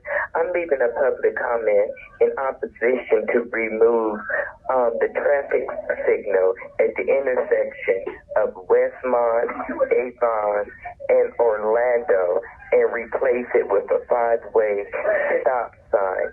That area is just entirely too dangerous for a 5-way stop sign. Thank you very much. Hi, this is Chris Dusak. I am in favor of Ordinance 21-0-0405. I have been a worker in downtown Atlanta for the past 20 years. And for the past 10 years, I'm a bicycle commuter from Cobb County. And anything that you can do to slow trail traffic is going to save lives. I didn't read through the entire review, but I understand the concept of traffic calming. I also understand that the city of Atlanta is in favor of having a 25-mile-per-hour speed limit throughout the city, and I think that's great. But if you have a road that is comfortable and designed for higher speeds, that's exactly what you're going to get. So my recommendation would be anywhere it's feasible, install traffic calming, whether that's making lanes less wide, maybe it's having speed tables, choker points, one-way streets, mid-block crossings, pedestrian signals that activate within a few seconds. The difference between living and dying can be 10 miles per hour. So I would really urge you to take this into consideration. This is going to be a major factor with where my wife and I retire. If it's somewhere with high speeds and high traffic, we're not going to go there. We want to go somewhere that's better for walking and bicycling and safer. Thank you very much. Yes, hello. My name is Kim Cobb. I'm an Atlanta resident. I'm calling in support of Ordinance 21-0405 regarding traffic calming. And I just wanted to voice my strong support for anything and everything we can do as a city to enact best practices around traffic calming. I am a daily bike commuter across Atlanta, as well as my 4 children who bike to APS school in the Grady cluster from our home in Morningside. And every day we cross Monroe, every day we cross 10th Street, every day we cross Highland, every day I bike down 10th Street, and we put our life in our hands in order to live a more sustainable and healthier lifestyle. And I think we need to do everything we can as a city to make sure that this choice is safe and can be equitably accessed across the city so that we can accelerate our aims as a just and sustainable city. Thank you very much for allowing this public comment. Bye. Hello, my name is Yvette Chedra. I live on Westmont Road, and I'm calling because I am not in favor of moving the traffic signal at the intersection of Westmont, Avon, and Orlando. I frequent that road primarily because Hamilton Road is in such poor with the potholes and stuff that it's not safe for me to drive on Hamilton Road. So I frequent the Westmont intersection to leave my neighborhood, and I often see people running the red light there, speeding. We're one of the few roads in that area that has speed bumps, and yet we still deal with people driving over the speed limit and not obeying traffic signals. So I'm not sure how removing that traffic light would be a good decision for our neighborhood or our community. Hello, my name is Marcia McLeod. Good afternoon. I hate to sound like a broken record. This address to Overstreet. I am very concerned about our street. We had a major accident this Saturday. 4 cars hitting each other. In the street, it's not safe to ride a bike because the way you are patching the streets, you're not patching them even on Cascade, on Hamilton Road. I mean, you just patch, and you're just spending money, wasting money. The contracts come down here and pay and don't do it right. 30 days later, you have to do it again. I don't know what's the problem. Do they know their job? You need to get somebody specialized doing the streets. Are they using cheap materials because it's not lasting long? And look like also people using the side streets now because they're saying it's dangerous using the major streets. And I don't blame them because we got holes everywhere. I ain't got to tell you where the holes at. You go look for them. And the streets is all uneven. And if I was riding a bike, I wouldn't dare ride a bike on Cascade on Hamilton Road until y'all get these streets right. We need speed bumps on Boulevard Granada because these people are speeding now. Then Winslow, again, on York Street, across Lee Street, so many people that got hit. This way, where our West End motor station is. You can open the records or whatever. You need to put a stoplight, a stop sign there. Because I was today, Sunday, going down Civil Road, I saw a sign had stop for cat crossing. I couldn't believe that. But you can't even put a stop sign over there where our West End, where the people go cross the street to cross safely. This is crazy. You got a cat sign, not a dog sign? So you mean the cat is out waving the dogs now? So what I'm just saying, I know what could be done. And I'll zone it. Y'all, it's ridiculous what y'all doing. And what y'all voting for. Y'all packing us, you could build a house behind you and all that. That's not solving nothing. You are going to pack us like sardines. It doesn't make any sense what y'all doing. Y'all just getting over because COVID-19, nobody could come down there and debate. And also, the solution is build new shelters. That's the solution. Zoning and making people be responsible for y'all jobs.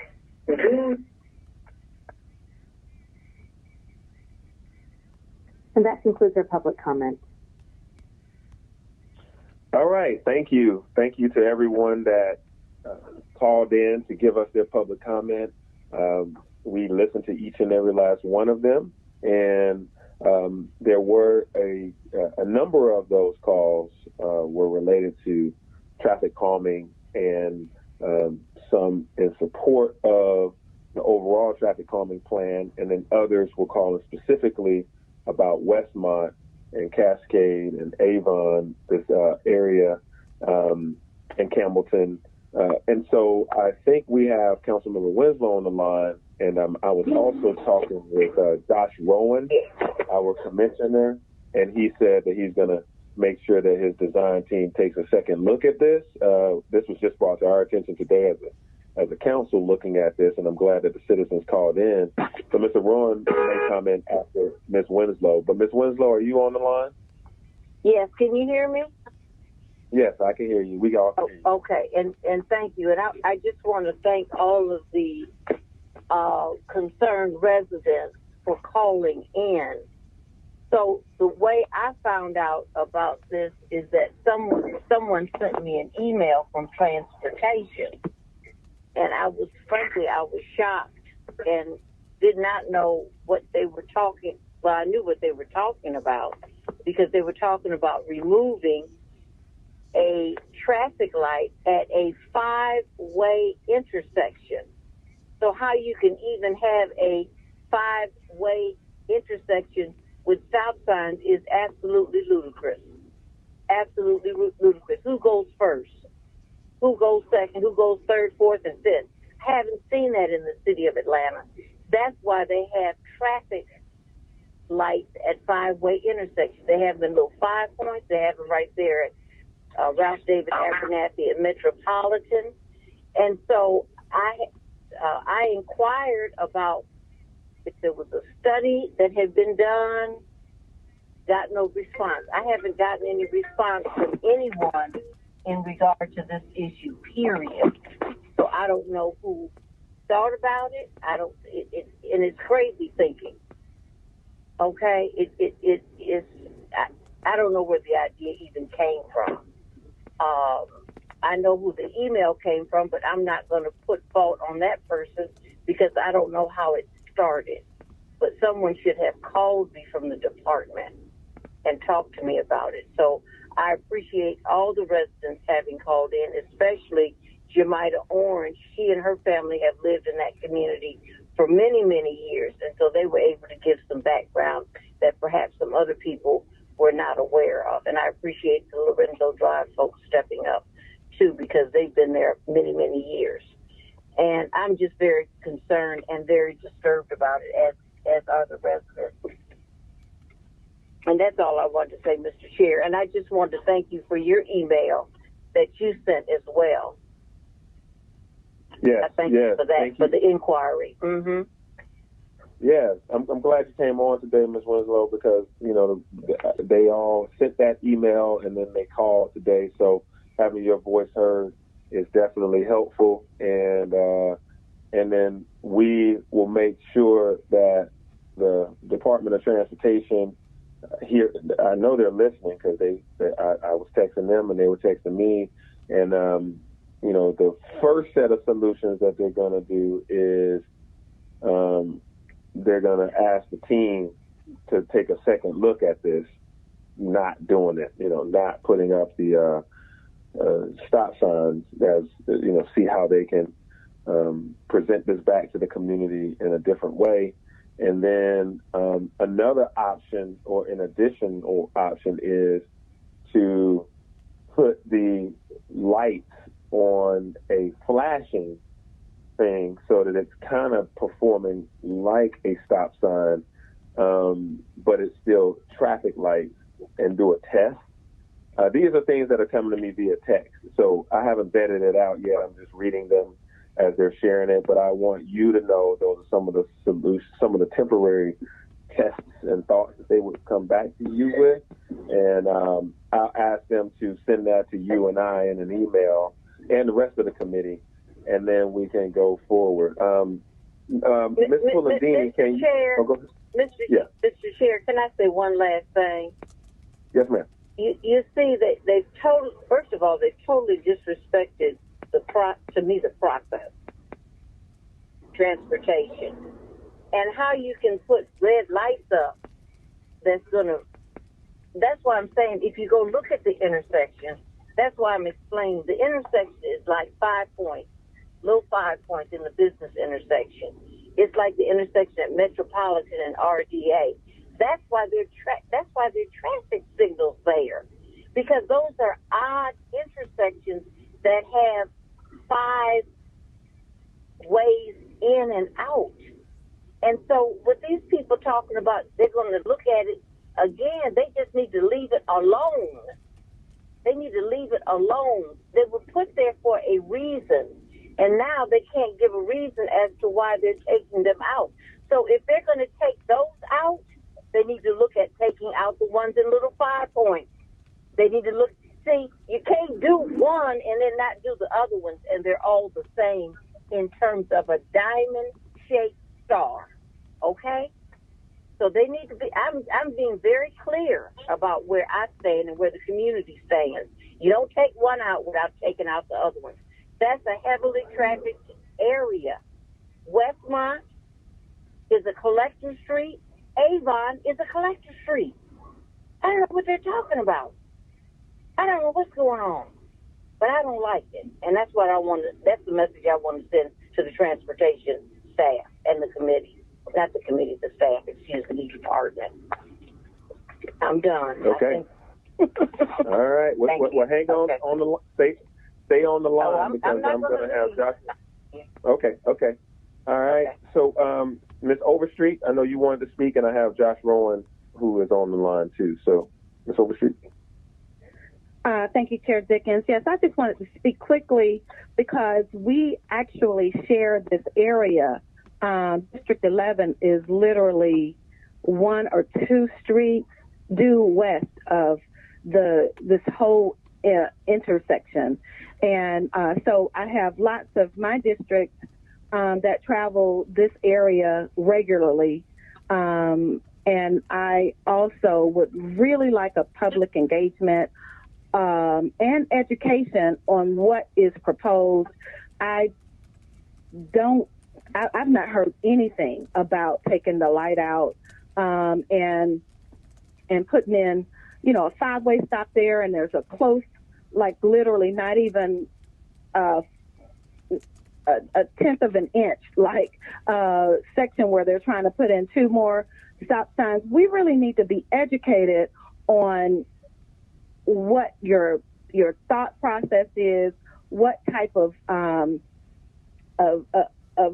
work has gone into showing best practices throughout, how we really need more information about what is going on there, especially if you're talking about taking out a traffic light that has really been serving the community well. We all use this area. So we need more information, and I'm sure that we will be standing in the posture of public engagement over something so serious in a neighborhood node. We need more information and more engagement for sure. And I want to thank every single caller that called in about this legislation today. That is what I've been looking for. I truly appreciate everyone calling in and being engaged and paying attention to what's going on here. So it's our responsibility at this point to make sure that your voices are heard, and that's what we're doing because we don't know much about this whole process, and I'm sure that Commissioner Rowan will fill us in and be happy to work with us on this. So thank you for calling in. Good deal. Thank you, Ms. Overstreet. Mr. Rowan, are you accessible right now via the phone? Yes, sir. This is Commissioner Rowan. Okay. Yeah, great. Just a couple things by way of background on this. I'd go back to the project timeline. This discussion here is actually in the design phase. So if we had an approved design, which we don't, and if we had full project funding, which we don't, it would be at best 2 years before construction started. So this is not something that's going to happen over the weekend or over the summer or even before the year's out. So as Councilmember Overstreet mentioned, there's ample opportunity for education. The issue is when, as we're looking at the addition of other all-way stops, the concern being that drivers have a tendency to try to beat the light. And when they try to beat the light, that's when the dangerous situations come into play. I would give an example of Boone at Sunset, which was an area where we had bad roadway geometry, and just a signal removal was actually the safest thing. And so we are looking at things like roadway geometry. I'd also further add that this intersection does not meet the warrants for the signal, which is why we're even having the discussion to look at opportunities to make things safer. And so in addition to the signal work, it's also looking at making the requisite ADA improvements in this intersection. So I think we're getting ahead of ourselves a little bit. This design is not finalized. We're happy to hit pause on what we're doing. We've done this in other districts where when we're looking at the potential for a signal removal, we'll put it in all-way flash mode and let it function that way for 30, 60 days and see how it does. So to kind of allay the fears that the train has left the station, it has not. However, I'd also share that there have been a number of very articulate concerns about this being a five-way intersection, and we may need to also look at closing one of the legs of the intersection if that truly is the source of the risk and the danger, because the comments are correct. The five legs do provide an operational challenge. But that being said, Mr. Chair, this is the pause button's been hit on this one. We're going to do some modeling on this, but I think oftentimes the best result is just put that signal in flash and see how it functions for a while. Okay. All right. Thank you for coming on and explaining where we are in the process, Mr. Rowan. That does help to know that we're in the design phase, but the design has not even been approved. We'll take a second look at this and then, involve the community to discuss what it is after you've given some modeling to it and some options. So please work with Ms. Winslow and myself and others about that next step. While you're still on, Mr. Paroki, you're next to speak. Yeah, I'll just speak super quick. Obviously, I don't know this intersection, and I defer to Councilmember Winslow and obviously Overstreet, who is adjacent. I would just say, in my district, we did this at one intersection. It wasn't a five-way intersection, but we got rid of a stoplight and put in stop signs, really to do what Commissioner Rowan said, which was keep cars from gunning it to get to the light. And it's worked out very well. Now, it's a typical four-way intersection, heavily trafficked and heavily pedestrianized, but very popular change. And we actually do have, and there may be some others in the city, but I do have one five-way always stop intersection. It is, however, from what I can tell from this discussion, not as busy of a thoroughfare intersection as what is being described here. So, some of these examples exist, and but I defer to Councilor Winslow, as she knows this better than anybody. But I just wanted to provide a little bit of additional texture to the conversation. Thanks. And Mr. Chair, the information that I was sent said it was going to be changed. So that's what got everybody up in an uproar. It didn't say this is in the design stage. We're going to look at it some more. We're going to put the blinking lights up. And I appreciate what Commissioner Rowan is saying in terms of step by step. But none of that was said to me. None of that was in my email. It just said we're going to go from the traffic signals to the stop signs. So if we're now talking about, well, maybe we need to take out one of the lanes, I guess. I don't know if they're talking about people not being able to come up one of the streets fully, and they'd have to turn back around and go back down Cascade. It's just troublesome to hear it on the back end of the horse, if you understand what I'm saying. it appeared as though in the email that it was a done deal. Now I'm hearing it's in the design phase, so I'm wondering why it was even in the design phase before it was brought to my attention as the council member that represents the area. That's my only comment. Well, that's my third comment. Thank you, Madam Chair. And I don't know if and let me say this. First of all, the Commissioner, I want to give my condolences to you. I understand your mother passed away. My mother passed away back in January. So I know that loss, and I really appreciate you being on this call today. So thank you very much for taking time out of, what you're having to do with your family. So I want to say that publicly. And we're all, praying for your, for your health, because it is a traumatic thing that you go through when you lose your best friend.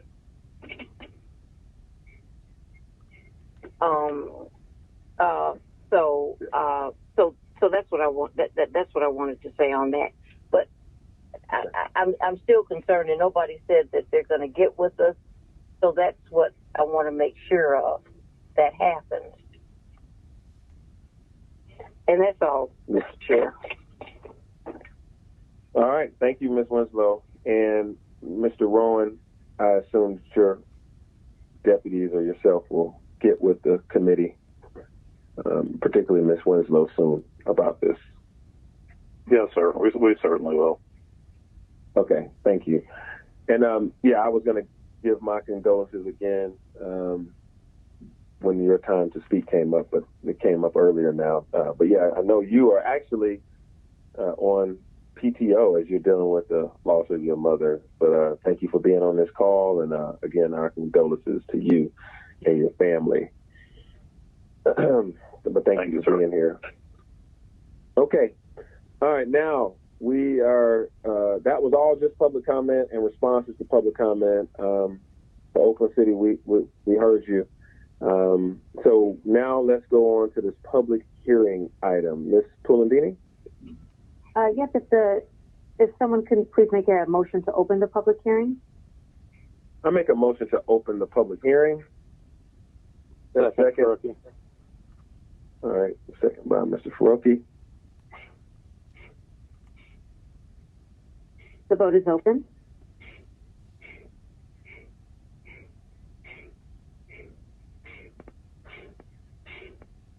This is Ide. I need to vote yes until I get my computer fixed. All right. What about Mr. Westmoreland and Mr. Brown? Westmoreland in favor. Mr. Brown? Brown in favor. Okay.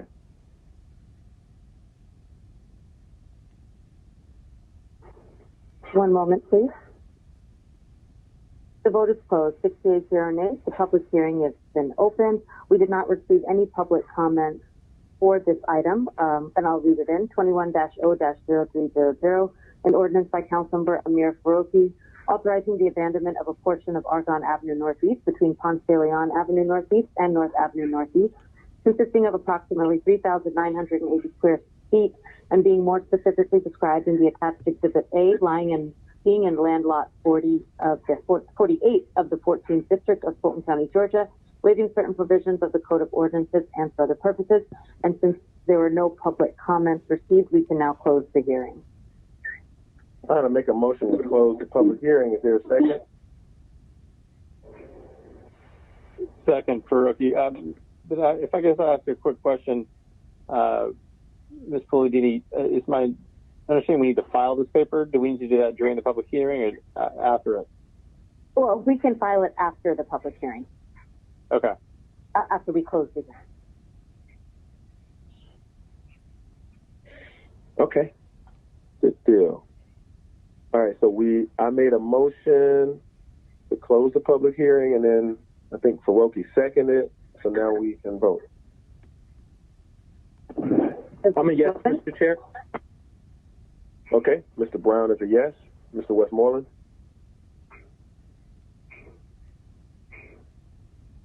Okay. be voted electronically. The vote is closed. 68 0 nays. The public hearing has been closed.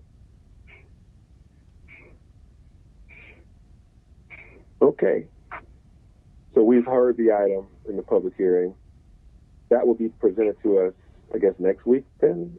Next committee meeting? No, Mr. Chair, this is its second read, so the committee can take action on it now. And I believe Mr. Froki will speak to this item. Okay, all right, so we'll speak to it now. So please read it in again, and then we'll have Mr. Froki speak to it. Okay, 21-0-0300, an ordinance by Councilmember Amir R. Froki authorizing the abandonment of a portion of Argonne Avenue Northeast between Ponce de Leon Avenue Northeast and North Avenue Northeast, consisting of approximately 3,980 square feet and being more specifically described in the attached Exhibit A, lying and being in land lot 48 of the 14th District of Fulton County, Georgia, waiving certain provisions of the Code of Ordinances and for the purposes. All right, Mr. Froki. Thank you, Mr. Dickens. I will move to file this paper. This paper was introduced previously to abandon a small sliver of property that was thought to be city property and abandon it to Grady Hospital in the government-to-government exchange. But per a title search performed by our real estate team, the city's real estate team, the Fulton DeKalb Hospital Authority actually holds title to the parcel, so the city does not own it. The Fulton DeKalb Hospital Authority got title to that parcel on a fee simple transfer from AHS to the Presbyterian Church in 1989 and then on to the Hospital Authority in 1992. It was formerly an old alleyway that the city abandoned, except for, the city abandoned under City Code Section 138.5. So we don't hold title to the parcel, so we can't abandon it, and it's not necessary for Grady to do what it needs to do. So there's no point in it, and that's why my motion is to file.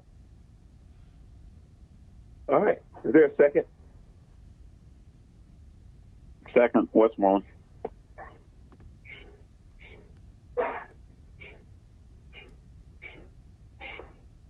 The vote is open. I'm a yay, Mr. Chair. Okay.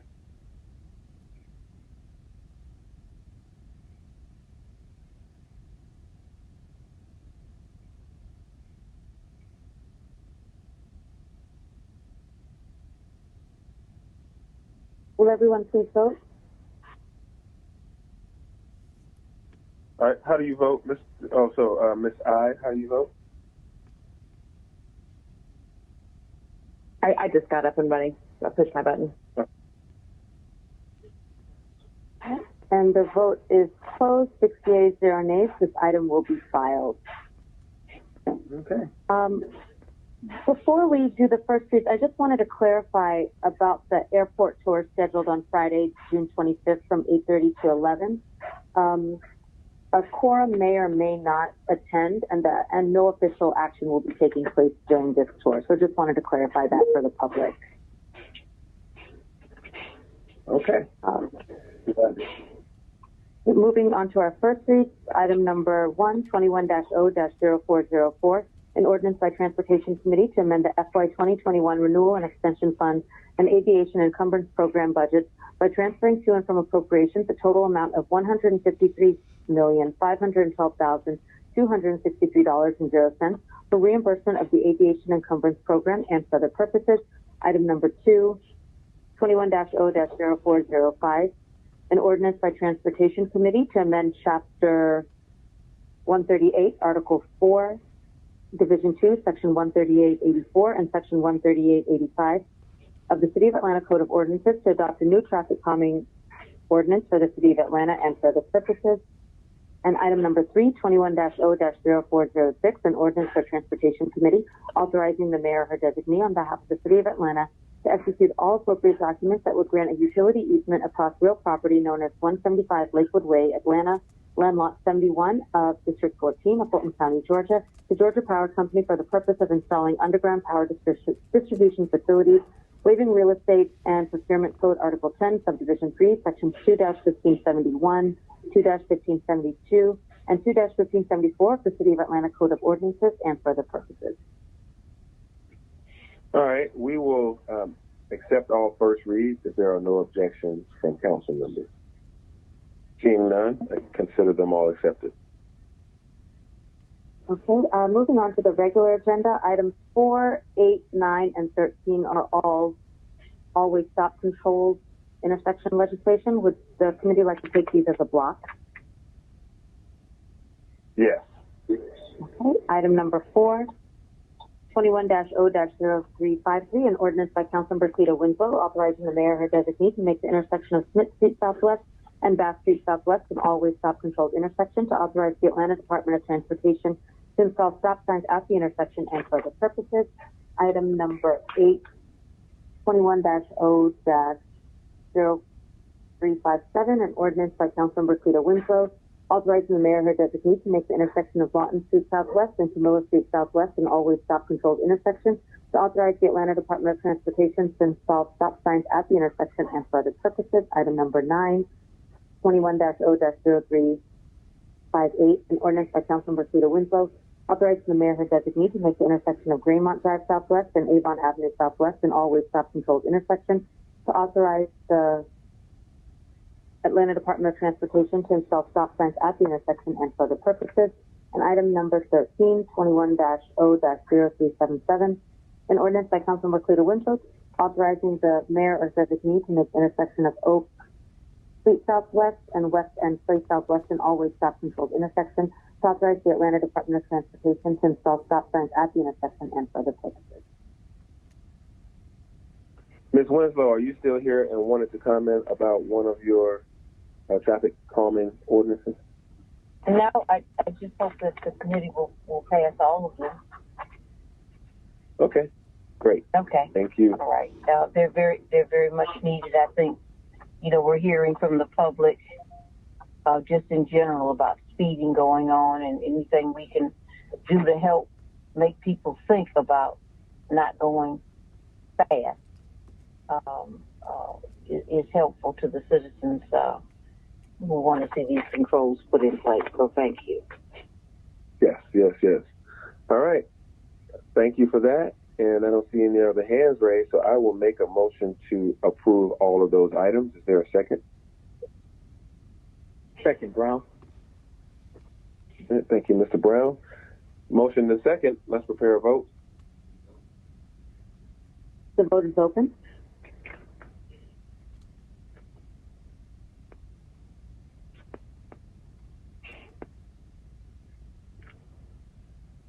The vote is closed. 68 nays. These items are favorable.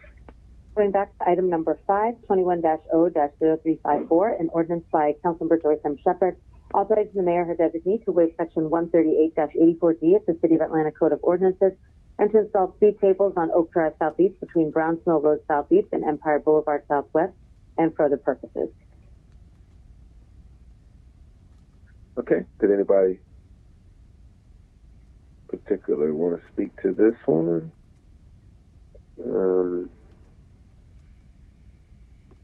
Okay. Seeing none, I'll make a motion to approve. Is there a second? Second, Brown.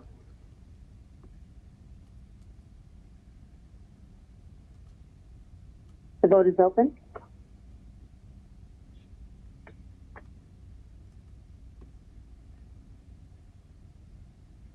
I forgot to ask. Mr. Rowan, did you have a comment for this one?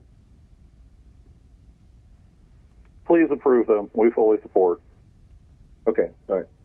Thank you. I thought so. And the vote is closed. 68 nays. The item is favorable. Items 6 and 7 are sidewalk waivers. Would the committee like to take these two together?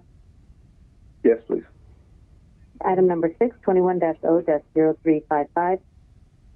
An ordinance by Councilmember Nadalyn M. Archibong to waive the sidewalk requirements of Section 15-09.003 of the Code of Ordinances for subdivision application SC-21-003, 1845 Almeda Avenue Northeast, to provide that in lieu of constructing the required sidewalk at the subdivision site, the developer of the subdivision shall deposit $7,000 $711.02, the dollar amount equal to the value of the required sidewalk, into a designated sidewalk trust fund for Council District 5 and for other purposes.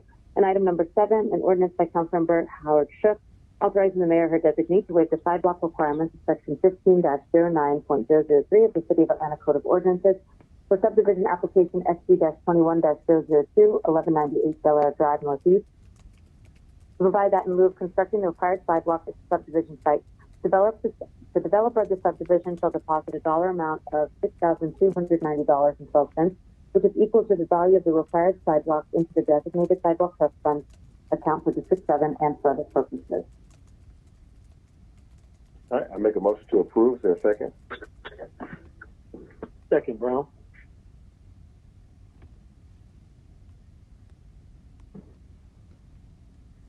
The vote is open.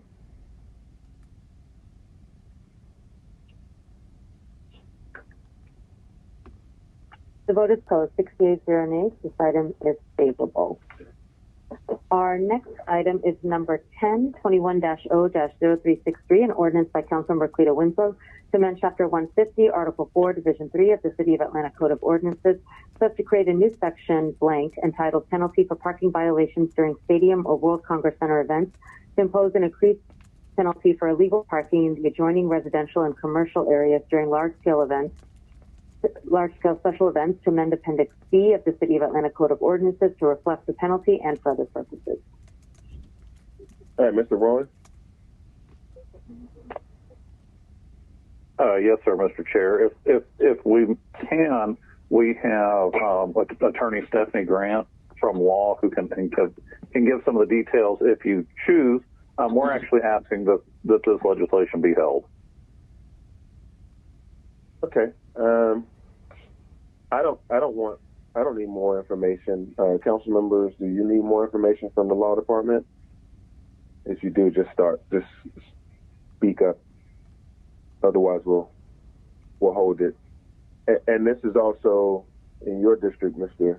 Brown. Do you have any added context or anything? No, I think we should hold the legislation. So I'll motion to hold. All right. There's been a motion to hold. Is there a second? I'll second it. Second by Dickens. All right, let's vote on the motion to hold. The vote is closed. Oh, sorry, the vote is open. And the vote is closed. 68 0 nays. This item will be held. Our next item is number 11, 21-0-0364, an ordinance by Councilmember Andre Dickens to amend Part 3, Chapter 138, Article 2, Division 4, Section 138-43, Subsection E of the City of Atlanta Code of Ordinances, to repeal Subsection E to eliminate the limit on the total number of bus shelters in the right-of-way and for other purposes. Yes, council members, on Twitter, it was brought to my attention by some MARTA advocates and pedestrian and advocates that really wants to make sure that we're a walkable city and a safe, clean city. And they, this person looked through our Muni code and found that some long-standing version of the code still had in there that there was a limit on the number of bus shelters throughout the city. I don't particularly know why that was written in a long time ago. There was some speculation, but we want to encourage bus shelters to be placed in the city to keep people dry and and also identifiable places for the bus to come to, etc. And people are encouraged. It helps us to encourage mobile, bus transit riders when they know they're going to be out of the weather. So this policy here will remove that limitation. The limitation was 300, no more than 300 across the whole city. And I don't think there was anyone in any department counting bus shelters saying we're at 299, but it's just a good policy to remove it. So that's what this policy is for. So I make a motion to approve. Is there a second? Brown? Okay. Let's prepare a vote. The vote is open. Oh, Ms. Overstreet, you had your hand up? Yes. So this was back when we were reading in the legislation about waiving the sidewalks. Although I approved and definitely supported the legislation, I just wanted to make note that that's exactly what we've been speaking about. The fact that we can waive the sidewalk requirement for the tune of $6,000 to $7,000 per project, and it costs $600,000 to $700,000 for that same section for us to actually install the sidewalks. We've really got to figure out how to fix that. If we're waiving these sidewalks, these sidewalks installations, we've got to figure out how to monetize that better. So I just wanted to say that was a couple votes ago. Okay. No, thank you. I apologize. I've been going from screen to screen and did not see this button. So thanks for speaking up about it now. Yeah. All righty. Thanks. All righty. And the vote is closed for number 11. That item was favorable, 6 yeas, 0 nays. Okay. Our next item is number 12, 21-0-0373, an ordinance by Councilmember Marcy Collier Overstreet to authorize the mayor or her designee to enter into an encroachment agreement by and between the City of Atlanta and the Black Music and Entertainment Walk of Fame, LLC. That agreement to allow for the installation and maintenance of medallions into the public sidewalk to become part of the Black Music and Entertainment Walk of Fame within the public right-of-way to waive the requirements of Section 138-24B2 of the City of Atlanta's Code of Ordinances and for other purposes. All right, Ms. Overstreet. Thank you. So this looks like it was duplicate legislation, and I would like for the commissioner to speak on it. And of course, we're going to want your support because this is something that's monumental and needed for the community and for the city and the region, actually, because it's historic. So, Commissioner, are you prepared to speak on this today? Yes, ma'am. This was an effort that actually came to my attention through the mayor's office and worked with folks related to this effort. And it's a really neat project. It's essentially a museum within the sidewalk that's going to commemorate the Atlanta's famous Black musicians. There's a stretch of sidewalk on Martin Luther King Jr. adjacent to the Mercedes-Benz Stadium that has been picked out. We visited with the organizers on site and kind of worked through some of the logistical details and realized that the only legal mechanism we have for a project like this is an encroachment agreement. I want to thank our law team for helping the organizers with the encroachment agreement, our right-of-way team for working out some of these details. And so as we talk today, we think this is just a really excellent project and support it fully and recommend approval for the encroachment agreement. Mr. Chair, this is Councilmember Brown. Can I have a moment to speak? Yes, you may. So thank you for that, Commissioner Owen and Councilmember Overstreet. I just want to give some back history on this project because apparently this is new for everyone else except for myself. This is a project that I've been working on in my district, and more specifically, my Chief of Staff, Flowers, has been working tirelessly to get through both the mayor's office as well as the Department of Transportation. This is a project in which started back in 2020. We began the conversations in, I believe it was August of 2020. Get in now. Hold on, Miss Winslow. Miss Winslow. Yes. You could mute your phone, please. Please mute your phone. Okay. I apologize. Mr. Brown. Okay, no problem. Yeah. So this was. Thank you, Mr. Chair.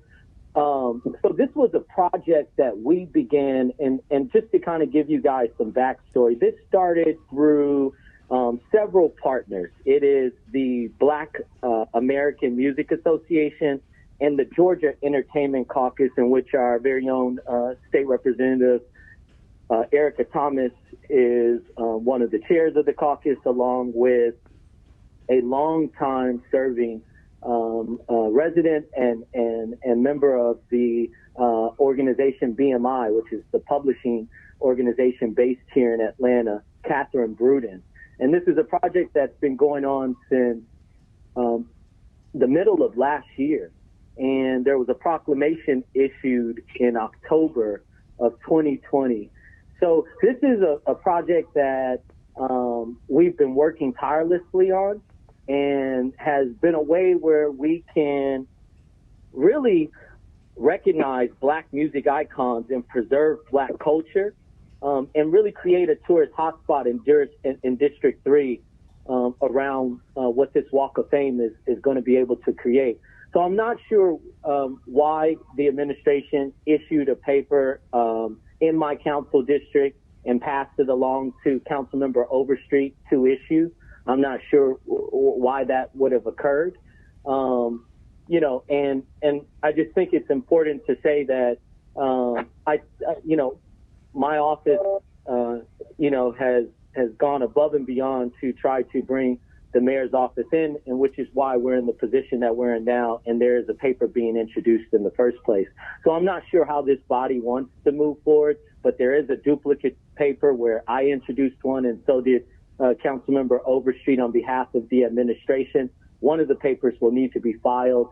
You know, I could care less, you know, long term. I just wanted to make sure that the council knew and the public knew that this was a project that we worked to bring into the city, that we worked to bring into District 3, along with all of the partners that came together to make this happen, including the Department of Transportation. So, Mr. Chair, I'm not sure how we proceed from here, but I just wanted to make that known.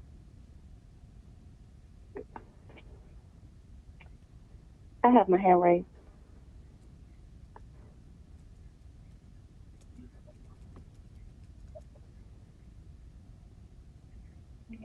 I think Chair Dickens is muted. But oh, I'm sorry. I am muted. I'm sorry. Yeah. I'm saying, yes, go ahead, Ms. Overstreet. My apologies. Yes, but I wholeheartedly appreciate all of that, Councilmember Brown, and I want to thank you for all of the work that you put into making sure that this Black music and entertainment Walk of Fame is going to be all that it's supposed to be for our history and for the city. And I absolutely agree that that this is, you know, something that we should all work together on. As far as how my name is on this, it's the same reason my name was actually not on paper that, you know, for the EMS that's coming in on Campbellton Road in my district. So I'm not sure how any of that happened, but I do know that all of it is for the good of the of our city, and that's what we're here to do. And I supported Carla Smith on sponsoring that paper that was in my district. So it's all for the good of the city of Atlanta. And so for that reason, move approval, please. Okay, we have a motion to approve. Is there a second?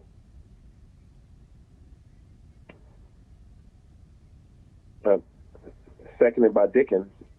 I'll second it. Is there any appetite to combine, to add names to the paper?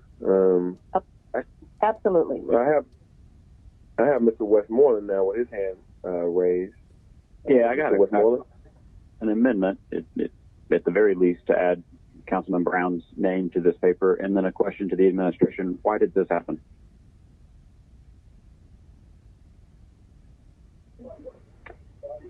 Second to your amendment.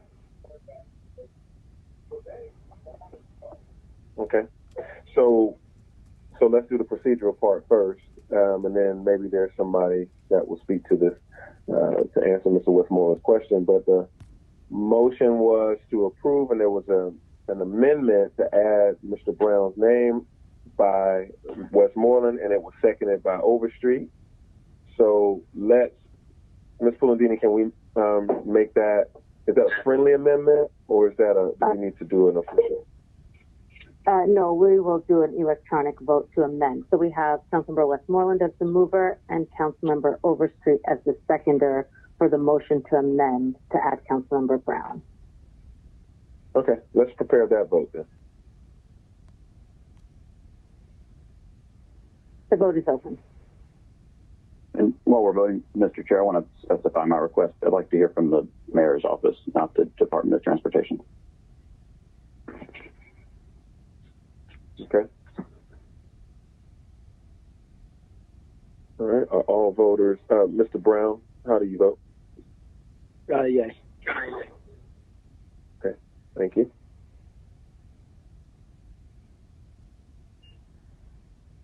The vote is closed. 68 nays. This item has been amended. All right. Is there anybody from the administration? Okay. We have a motion to approve as amended by Ms. Overstreet. I'll second it. Is there anyone to answer Mr. Westmoreland's question? If not, Mr. Westmoreland, you may. From the mayor's office. Yeah, no, I want an answer before the vote. Okay. But this vote isn't reflecting correctly. I moved approval. Okay, now it's been cleared and okay.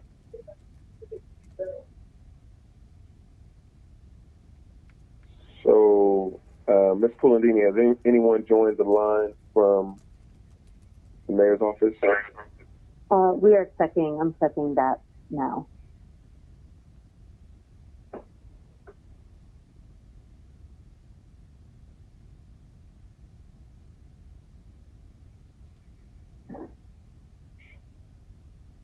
I know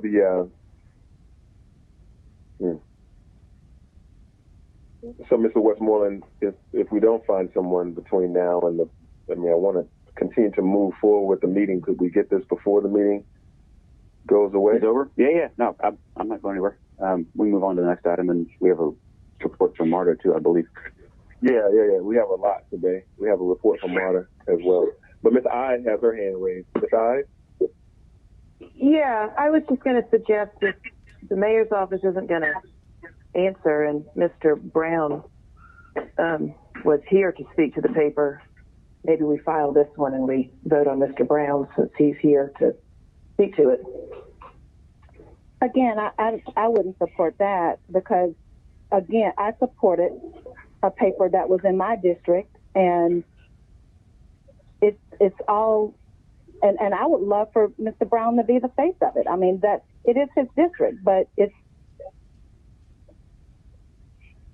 Or maybe just put Mr. Brown's name first, but it seems like the mayor's office, Ms.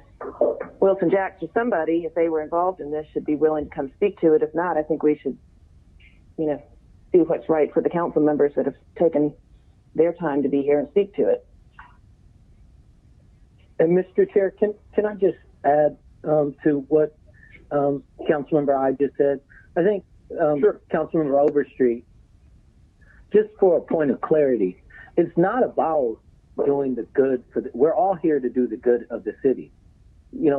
What this is about, you didn't even know what the paper was about. You didn't even know what it consisted of, couldn't even speak to the history of it. But yet you're introducing a paper in another council member's district. And to me, that's not only disrespectful, but it's also disrespectful to all the folks that have worked tirelessly to make this happen, because this wasn't a small feat. We've been working on this for almost a year.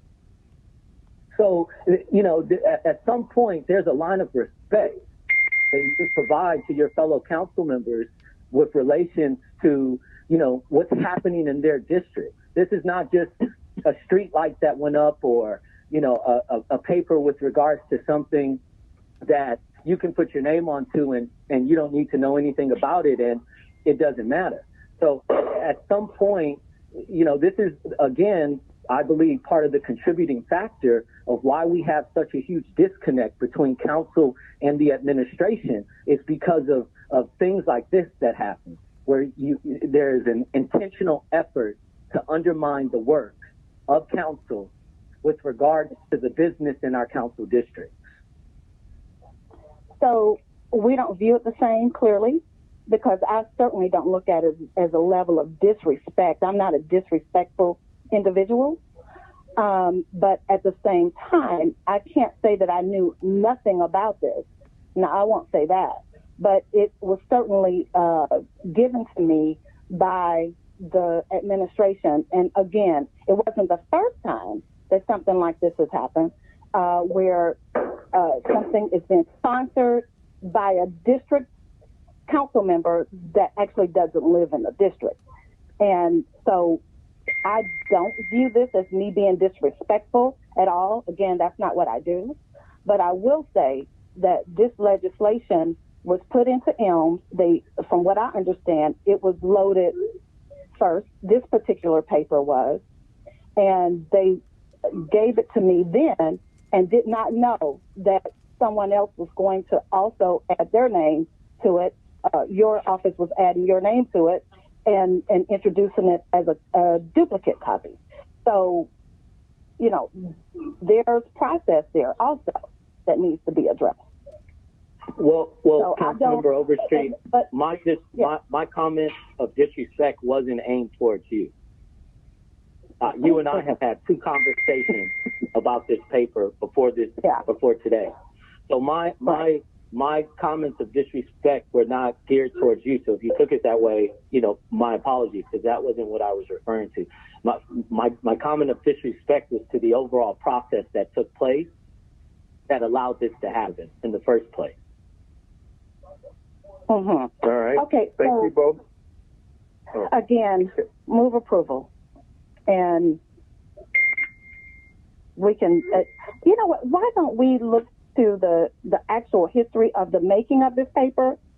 Maybe Commissioner Rowland can weigh in on that more. Well, let me pause for a second before we go to Commissioner Rowland. We have in front of us we've had a motion and to amend it. That has passed. Now we have a motion to approve as amended, and that has been motioned and seconded. Mr. Westmoreland was waiting on the administration to respond. He said he can wait anytime during this meeting. We do have a lengthy process left to go. I would like to dispose of this item, with a vote, and then we now have Ms. Overstreet and Mr. Brown's name on there for both of your proper credits, and we can move on and still hear more as the meeting goes on. And I'm glad that you guys that you resolved your issues around disrespect and those type of conversations. So I think that got resolved. So I'm looking for us to move forward if we can. So there's been a motion and a second, and let's prepare a vote.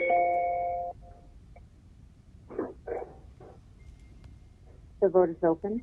Mr. Chair, I had my button pushed. Oh, I saw it pushed and it went away. And I see it's back now. Okay. Ms. Ives? I do agree. We need to move on. I also share Mr. Brown's frustration because I've been in the same position he has, where I've worked on something personally that then and I think many of us have, where then the administration has decided to introduce a paper and get in line first. And I think, and this has absolutely zero to do with Ms. Overstreet, because it's not where it's coming from. It's coming from the mayor's office. And so I would just ask that Mr. Brown's name be listed first. From hearing the background of this sounds like it came from him. I think it's absolute silliness that we get into this situation. I agree with him. It is disrespectful by the administration. I think we have much more important business to handle today. But I think as he is the District 3 council person, and it sounds like this is something he's worked on personally for a long time, I'm for putting them together, but I would like to see the District 3 council person's name listed first.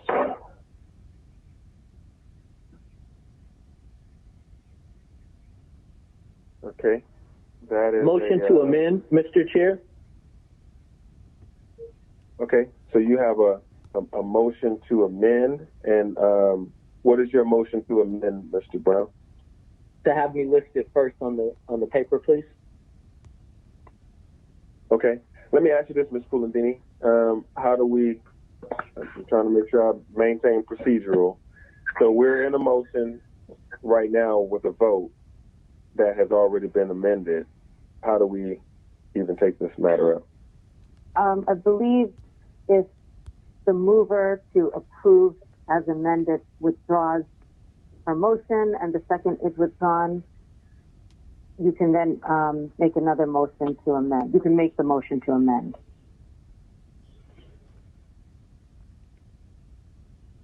Okay. All right. So what hasn't happened again? Sorry. I mean, to all listening, we are some smart people, but trying to figure this stuff out. All right. So say that again. So the motion to approve and the motion and the second to approve should be withdrawn, and then Mr. Brown can make his motion to amend. The mover for the motion to approve as amended was Councilmember Overstreet, and you seconded it. Yes, I'm fine with that.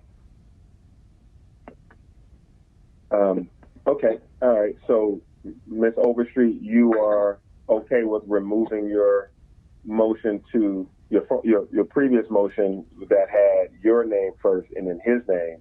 You're okay with moving that down so that now we can entertain this motion from Mr. Brown to move his name and your name? Is that what are you agreeing to that? Yeah, that's fine. That's fine with me. Okay. To clarify, the motion that's being withdrawn, the motion on the floor was motion to approve as amended. That's the motion that's being withdrawn. Okay. Councilmember okay. Okay. All right, so Councilmember Overstreet is removing her motion to approve as amended, and I will remove my second. So now we need to then entertain the motion from Mr. Brown to swap names. So let's, Mr. Brown, make your motion. Yeah, thank you, Mr. Chair. Thank you to Councilmember Overstreet. I motion to amend the paper to list my name as before Councilmember Overstreet's on the paper. Is there a second? Second, I did. Okay. Yeah. I was going to say, you brought this to us. All right, so we have a motion and a second to amend the paper. Let's prepare a vote. The vote is open.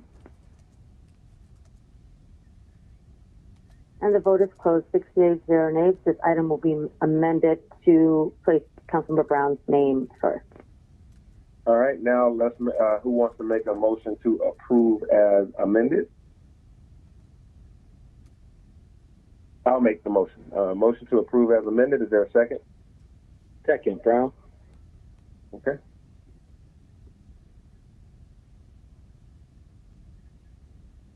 The vote is open.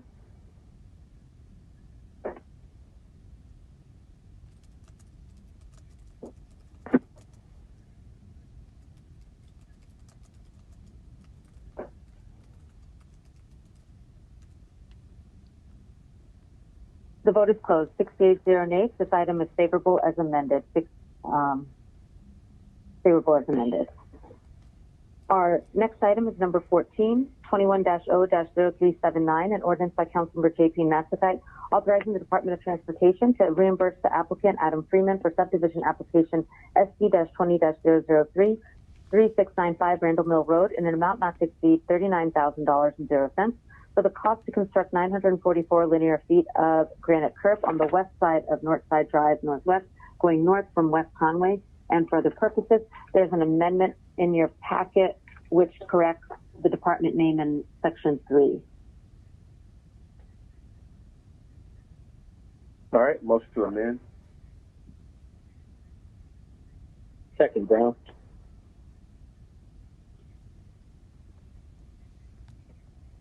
The vote is open.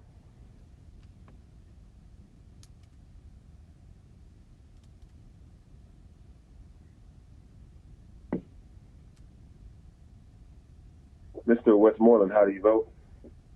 In favor.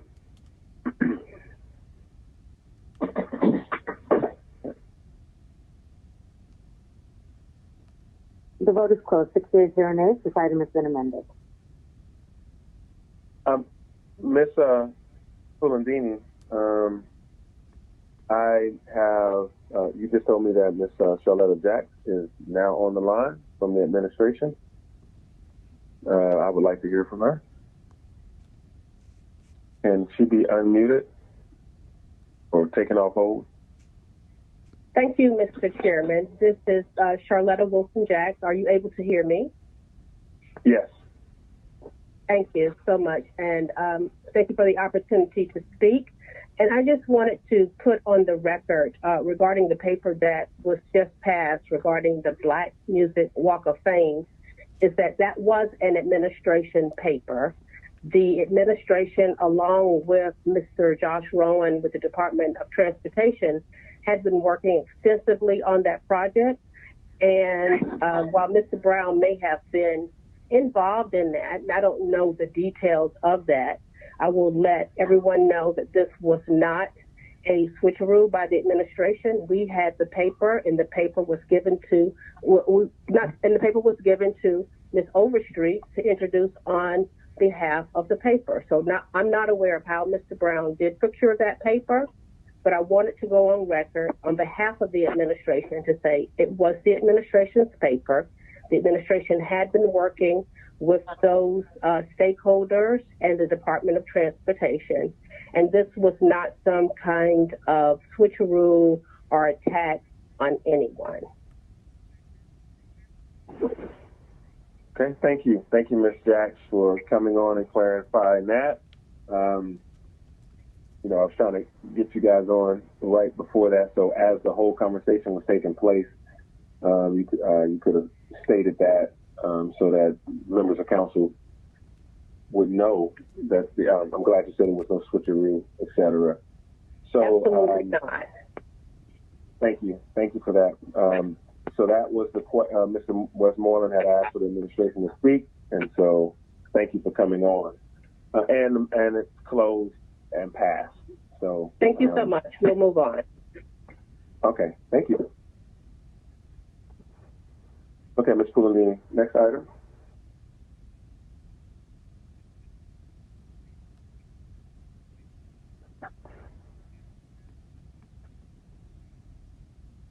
We are on item number 14. The item has been amended, and now it needs to be approved as amended. All right, motion to approve as amended. Is there a second? Second, Brown. Second, Westmoreland.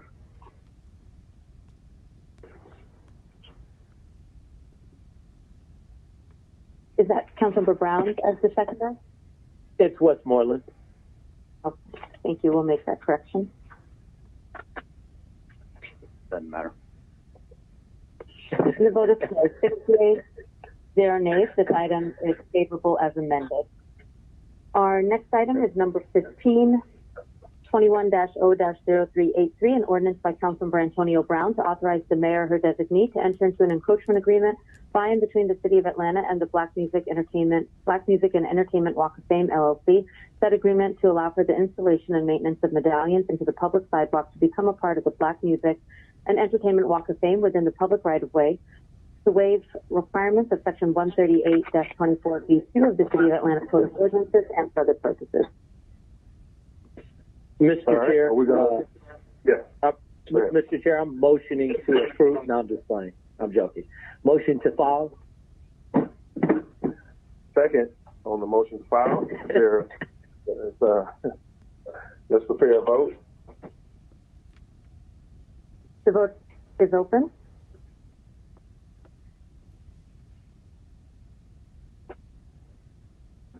The vote is closed. 6 yeas, 0 nays. This item will be filed.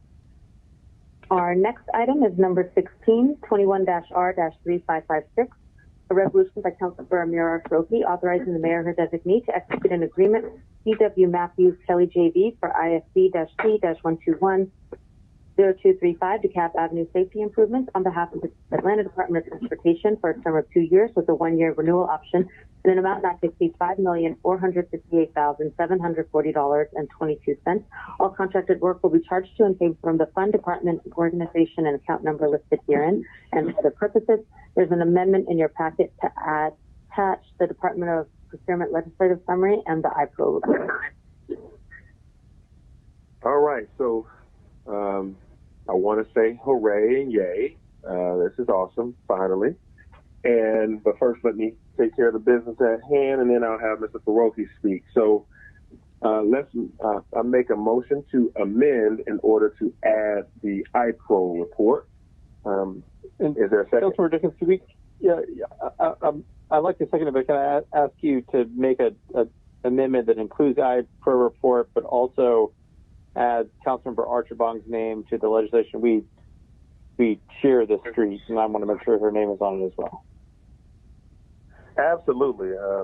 So can we make the motion to amend and include the IPRO report as well as adding Ms. Archibong's name, and let's add my name. I've been sweating over this for a long time too.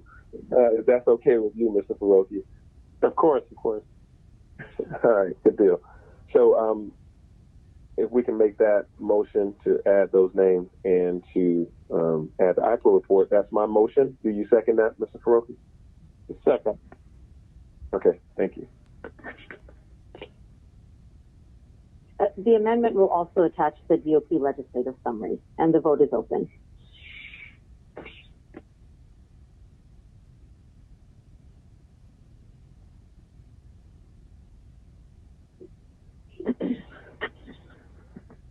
All right, Mr. Brown, how do you vote?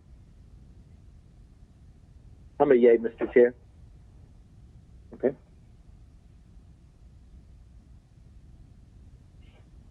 The vote is closed. 6 days, 0 nays. This item has been amended. All right, Mr. Faroki, do you want to just give a little bit of conversation about this? Yeah, I don't think there's much to add to it. This is legislation to finally move forward with a contractor to help pave and restripe and restructure DeKalb Avenue for a good long stretch. And if you've driven on it of late, you know this is probably a decade overdue, but very happy to see this finally moving forward, hopefully this year. Excellent. All right, so I'll make a motion to approve as amended. Is there a second? Second, Faroki. Okay. Let's vote. The vote is open. I'm a yay, Mr. Chair. Okay.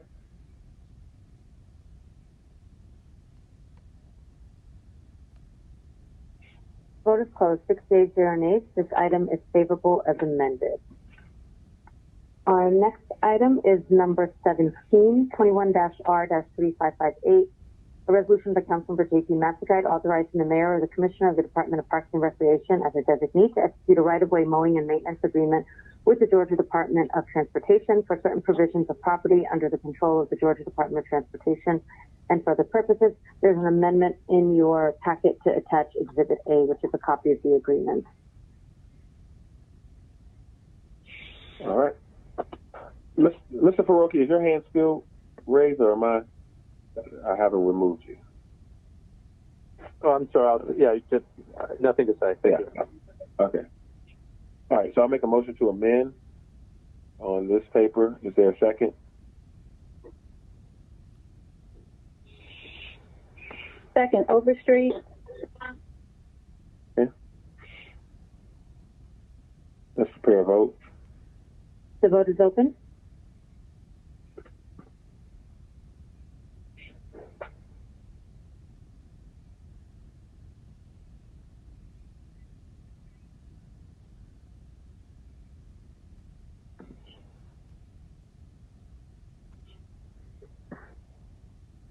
Will everyone please vote? I'm a yay, Mr. Chair. Okay.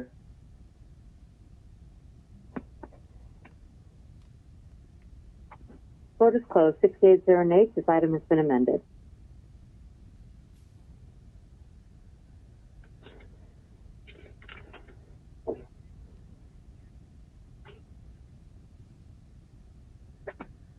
I make a motion to approve as amended. Is there a second? Second, Brown. Let's prepare a vote. The vote is open.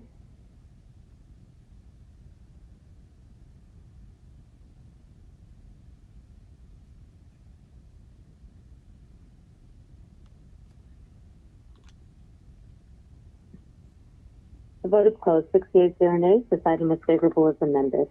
Our next item is number 1821-R-3569, a resolution by Transportation Committee authorizing the mayor, her designee, on behalf of the City of Atlanta to execute an encroachment agreement with Newport 76 Forsyth Street LP for the purpose of installing a living green wall system on a blank facade of the garage located at 76 Forsyth Street Southwest to create a green wall as part of the large format sign program through Arts and Entertainment Atlanta into Forsyth Street right of way at 76 Forsyth Street Southwest, Atlanta, Georgia 30303, and for other purposes.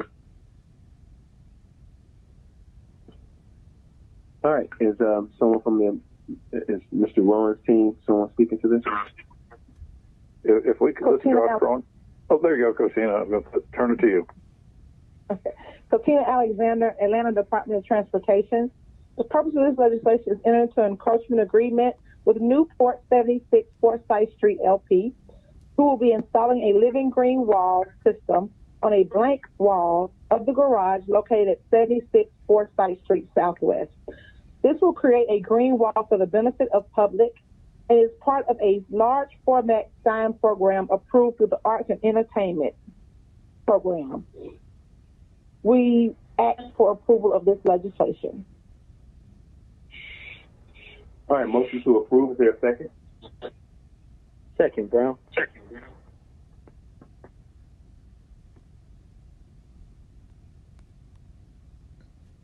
The vote is open.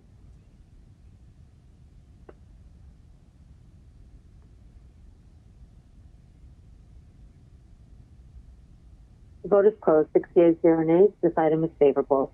Item number 1921-R-3570, a resolution by Transportation Committee authorizing the mayor or her designee to execute a contract for acquisition of right-of-way, federal or state aid project with the Georgia Department of Transportation for construction of this PS 434 Lennox Road from PS 3369 East Paces Ferry Road to State Route 141, identification number PI 0015999, and authorizing the mayor or her designee to execute all future agreements with GDOT associated with the project to include, but not be limited to, right-of-way acquisition, construction, and mowing and maintenance agreements, and for the purposes. All right.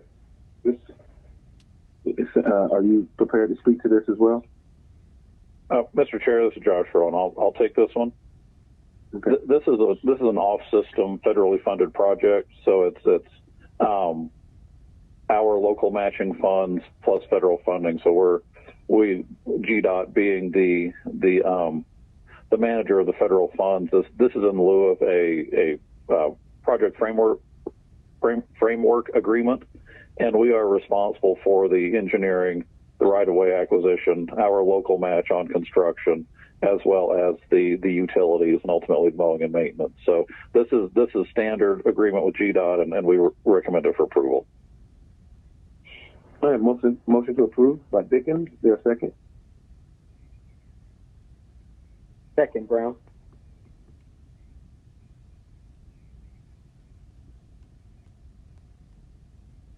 Prepare our vote. The vote is open. Vote is closed. 6 yeas, 0 nays. This item is favorable. Our next item is number 2021-R-3571, a resolution by Transportation Committee authorizing the mayor or her designee to amend renewal agreement number 2 for the operations and maintenance contract automated guideway transit system with Bombardier Transportation Holdings USA, Inc. to increase the labor burden and overtime rates and increase the previously approved not to exceed amount by $151,974.00 to a total of $21,826,148.69 for services at Hartsfield-Jackson Atlanta International Airport. All contracted work will be charged to and paid from SDOA numbers listed herein and for other purposes. All right, and Theodore on. Airport General Manager.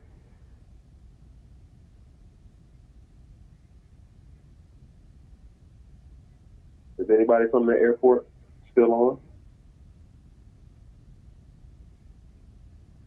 Good morning, Mr. Chair. Good morning, Mr. Chair. The line was finally unmuted. Good morning, Mr. Chair and Council Member B.B. Odari, General Manager, Hartsfield-Jackson Atlanta International Airport. We're in our final 5-year renewal option of the Bombardier contract. This is a contractual agreement to negotiate increase in labor burden. So far, for the last 15 years, this company performance has been nothing short of outstanding. As of 2020, they have maintained the operating and maintenance of our train system at the 99.88% average availability rating. I recommend approval for this increase in labor burden. All right, I make a motion to approve. Is there a second? Second, Brown.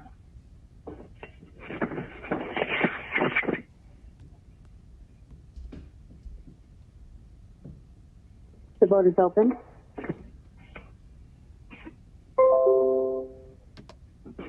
Vote is closed. 0 nays. This item is favorable. Items number 21 and 22 are legislation to supplement joint task orders. Would the committee like to take these as a block? Yes. Item number 21, 21-R-3572, a resolution by Transportation Committee supplementing a joint task order fund for use under 4 noise insulation program, miscellaneous properties contract numbers FC-10438-A, Bryson Constructors, Inc., FC-10438-B, Reams Enterprise, Inc., FC-10438-C, SNL Specialty Contracting, Inc., and FC-10438D, Winter Johnson Group for Services at Hartsfield-Jackson Atlanta International Airport, in an amount not to exceed $8,235,823.00. All services will be charged to and paid from account numbers listed herein and for other purposes. And item number 22, 21-R-3573, a resolution by Transportation Committee supplementing a joint task order fund for use under 3 architectural and engineering design services contracts or contract numbers FC 9621B, Good Van Slyke Architecture, FC 9621C, Holt Consulting Company, LLC, and FC 9621D, Southeastern Engineering, Inc., in the amount not to exceed $3,000,000.00. All services will be charged and paid from account numbers listed herein and for other purposes. All right, I make a motion to approve on all of those items. Is there a second? Second, Brown.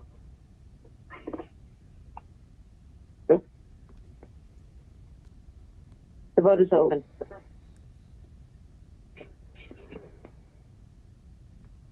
The vote is closed. 68 0 nays. This item is favorable. We have one held item. It is item number 29, and there's an amendment which was emailed out a little while ago. The amendment changes the caption. So would the committee like to amend the paper first, and then I'll read in the caption? Yes, please. Okay. Somebody would like to make a motion to amend? I make a motion to amend. Ms. Dickens? Second, Brown. Vote is open.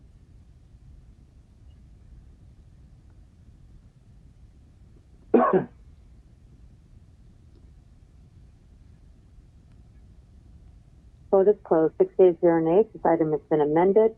It is 21-0-0298, an ordinance by Councilmember Martha Collier Overstreet, as amended by Transportation Committee, authorizing the mayor or her designee to waive Section 138-84D of the City of Atlanta Code of Ordinances and to install traffic calming devices on Mount Gilead Road Southwest between Fairborn Road Southwest and Panther Trail Southwest and for other purposes. Okay. Yes. Move. Ms. Overstreet, you want to speak to this? Yes. I do. I spoke with Katina Alexander and APL-DOT. I feel good about where we are with figuring out traffic calming for Mount Gilead, which has been needed for years, like years. and they don't actually have to be speed humps, but we do need an alternative to Collector Street, and I think this is going to be a great example of that. I know JP, Councilmember Mizikite, also wanted to help us figure out how to calm traffic in these collectors that cannot actually have the speed hump, and I think that we're in a good place right now to work with ATL DOT to get this done, and Mount Gilead will look like a safer place to drive. So move approval. Second by Dickens. The vote is open.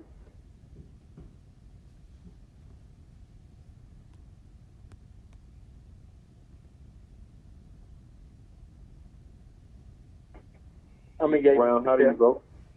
Okay.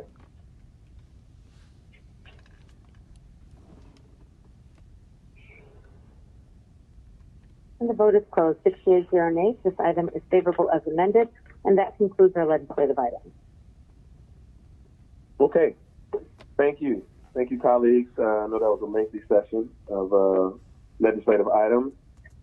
Thank you to the airport for hanging in there to the end. And Mr. Rowan, thank you and your team for being on. Now we will hear from MARTA. We will have our MARTA quarterly report.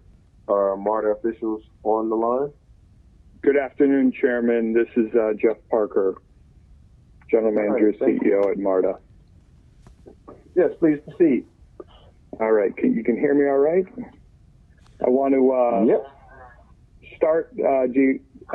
I'm not viewing the screen because of the delay, but I want to make sure that my presentation is being displayed, and we're starting on the first page, and I'll step the person controlling the slides through. Is that all right?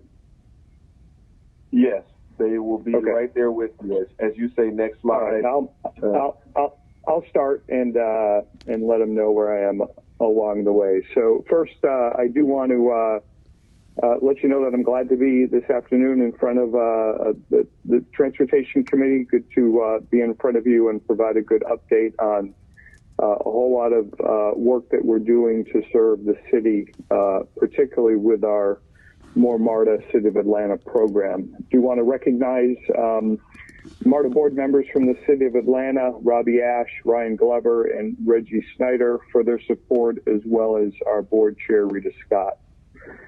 Today, the agenda, second page, I will cover briefly our FY22 budget highlights, spend the bulk of my time talking about the 2040 expansion program, and then give a brief update on our federal program. Moving to the third slide, FY22 budget. The MARTA board has recently adopted our FY22 budget that starts on July 1st. Next slide. The highlights of the budget on page 4. This will be our 10th consecutive balanced budget.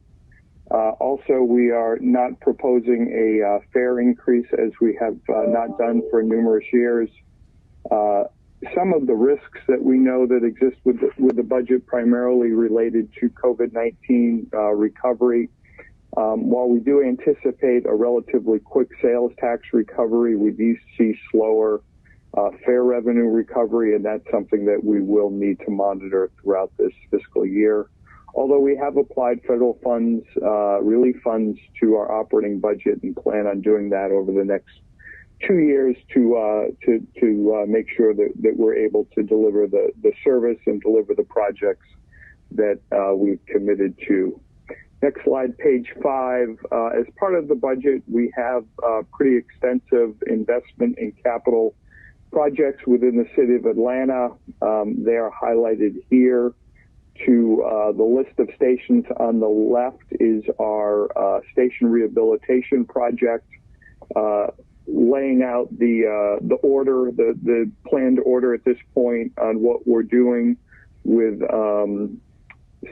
6 stations underway in FY22. We will be spending funds. On the right-hand side, our projects, and most of those funds are being used by sales tax dollars, although some federal funds just support them. On the right-hand side, you can see many of the corridor projects at the top that we are working on delivering, advancing through the project life cycle, Summerhill, Campbellton Road, and these projects I will give a bit of an update on later. But I do want to show that we have an approved budget now that supports the investment in these projects. As well as you can see down at the bottom, we have our regular state of good repair projects, a significant investment here in the city of Atlanta to maintain our infrastructure, from new rail cars to track infrastructure, elevators and escalators, critical projects that keep our system in a state of good repair. A number of TOD initiatives will be supported through our capital budget, as well as our ongoing investment in bus stop amenities. And just to thank the committee for recognizing the need to make sure that there aren't any limitations on the number of bus shelters that we have in place. We do see that as a very, very important amenity for our customers, making sure that they have adequate shelters at our busiest stations. The next slide, the map, FY22 capital budget highlights, just depicts graphically where the investment that's going on in FY22 exists. These projects, I think, are all familiar to the members of the committee. We've talked about them previously, and I'll get into the details of where we stand with some of these projects in a moment. Page 7, I want to give an update on our capital expansion program, the 2040 update. Probably, most significant investment that we're making here in the city of Atlanta. First, real exciting project that we're spending a lot of time focusing on.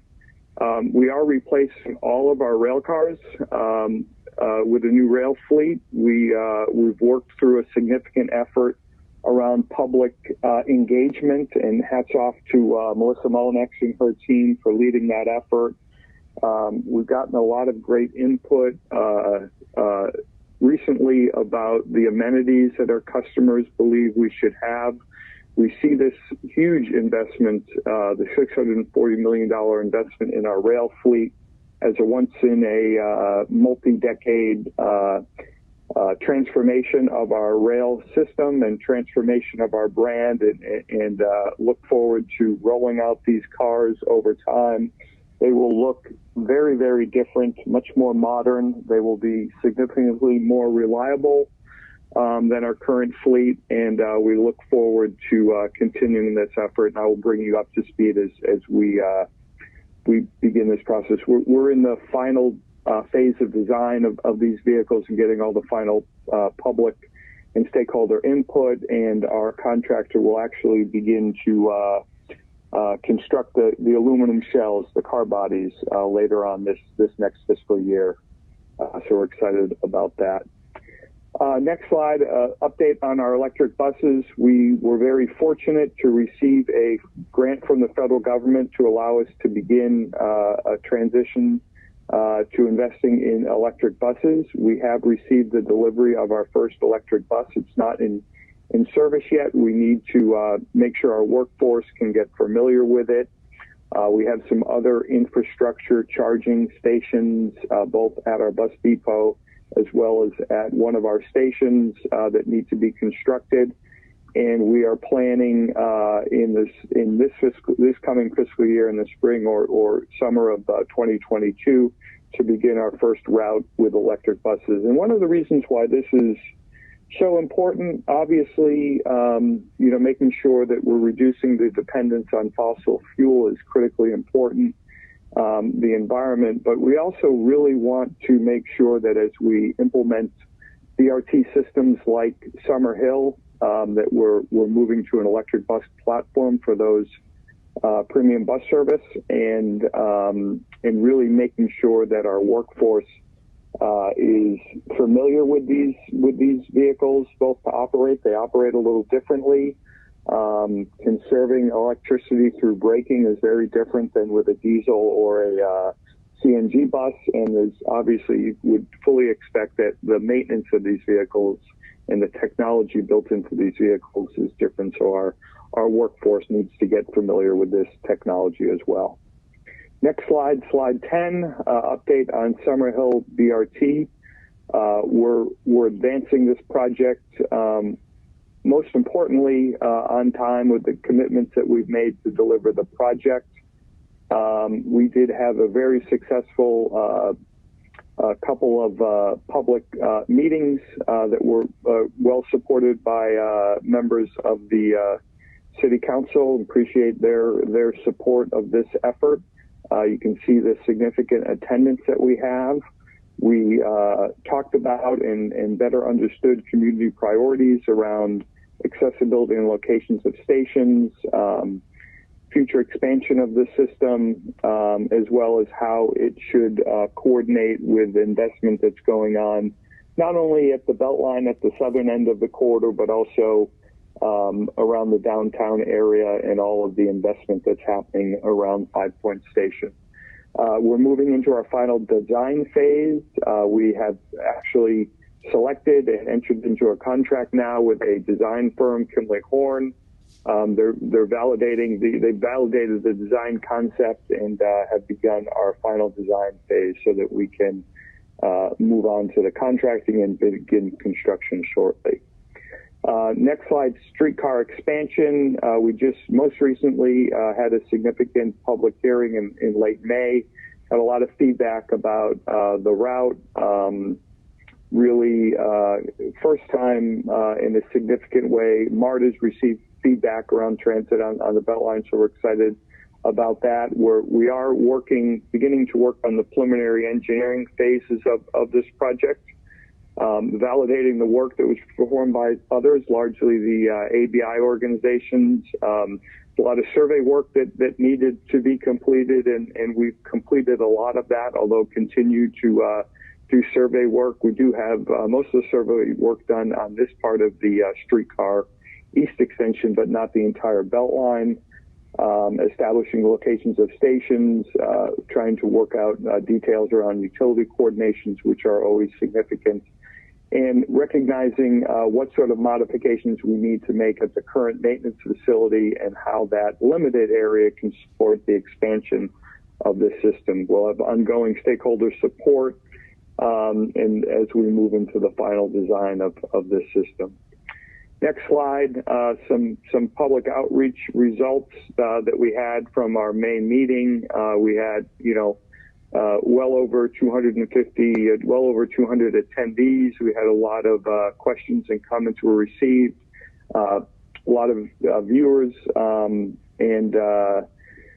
recognized some real priorities of the community, preserving safety and access to the neighborhood and business along the Edgewood area being critically important, understanding the project funding and schedules and reducing current traffic congestion in the Edgewood area, all important as we consider the details of implementing the streetcar east extension.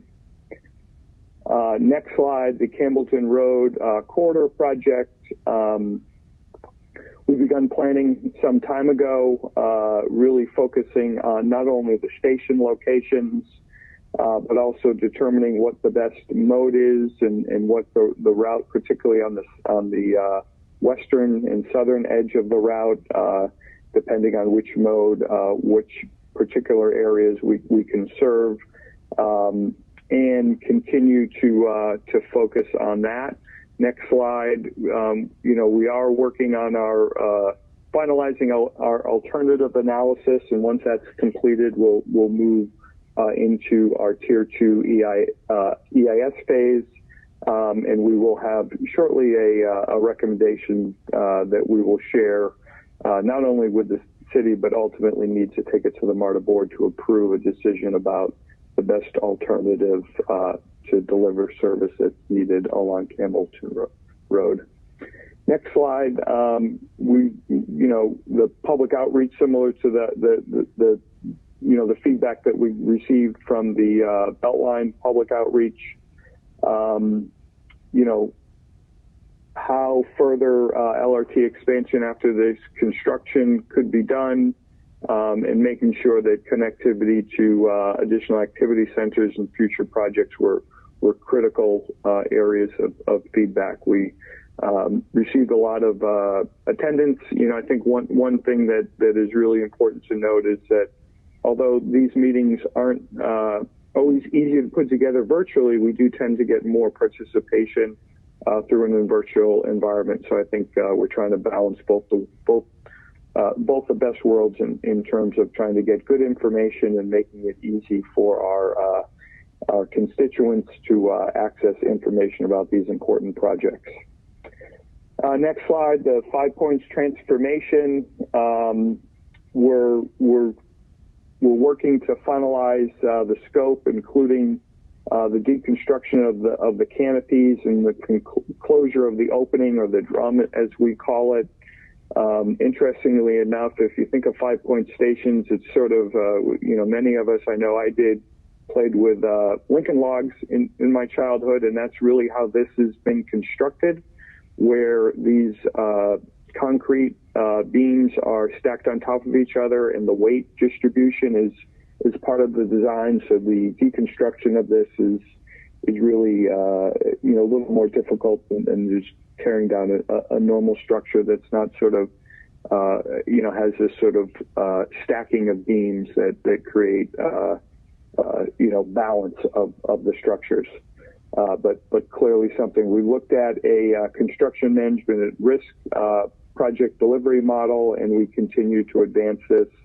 The MARTA board in July will be acting on the selection of our staff team, who is recommending Skidmore, Owens, and Merrill as the designer. They've done some really outstanding work around the country in New York City in particular, and we're excited to bring them on board to really put some thoughtful consideration into this transformation.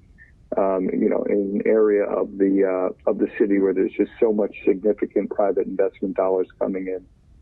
Next slide, short update on federal program.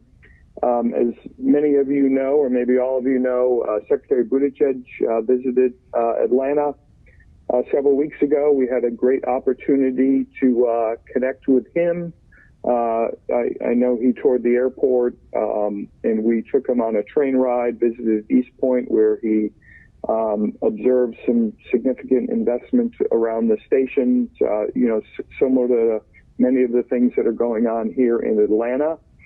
He has a very clear focus on making sure that the American Jobs Act is passed. He spoke a lot about that and significant investments, ability to invest in transit. We made him aware of the many projects that we were working on, and we had a real collaborative session at the end of the day over at the Beltline's office, where we talked about some of the projects in particular, focused on making sure that infrastructure projects were clearly focused on equitable investments. And we're really excited about the opportunities here. We had great support from our congressional delegation. You can see both some members of Congress, as well as some of our senators, spent the day with us, and we were really excited about that. So with that, Chairman, I will turn it back to you, and I appreciate your attention during my presentation.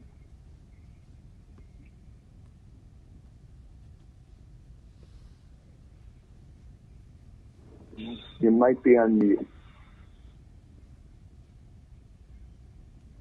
Can you hear me?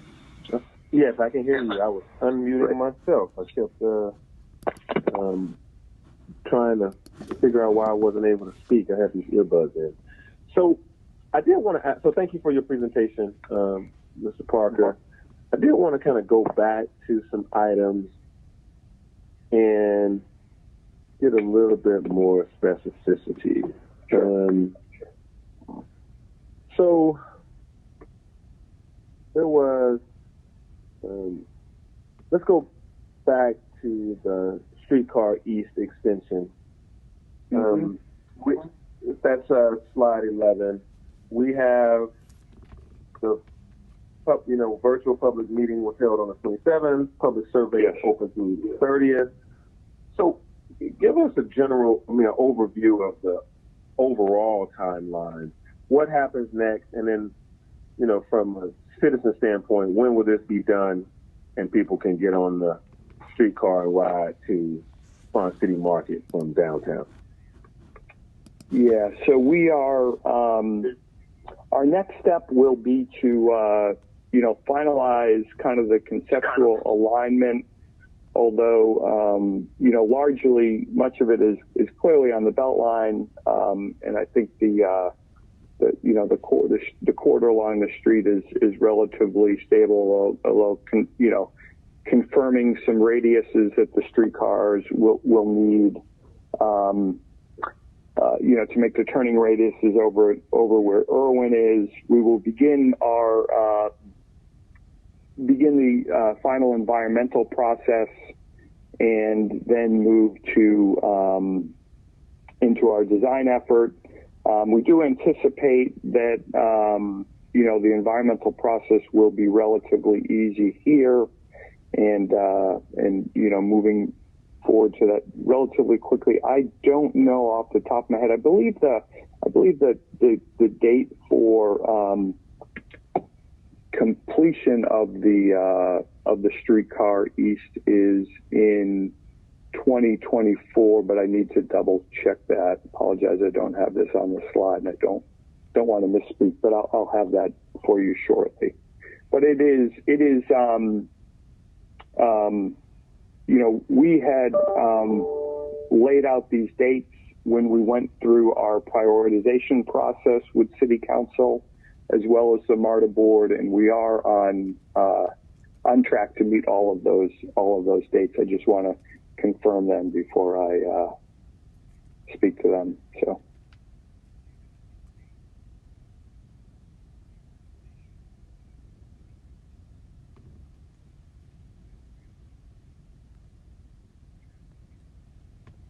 You might be on mute again. Yep, I keep doing that. Yeah, if 2024 is what I ask of you and your staff is on each of these, while these are updates, the public would, sometimes I put my hat on and just say, let me just look at this presentation as this, I don't have all these other presentations to go with it. This leads me to not know where we actually are going. It just kind of talks about what has happened the last few months, a few of the next steps, but, the public wants to dream with us and get there together. So I think when we talk about the streetcar east expansion, next presentation, have on there what the expected delivery quarter is, even if, that may move up or down by a quarter, but that gives us some guideposts along the way.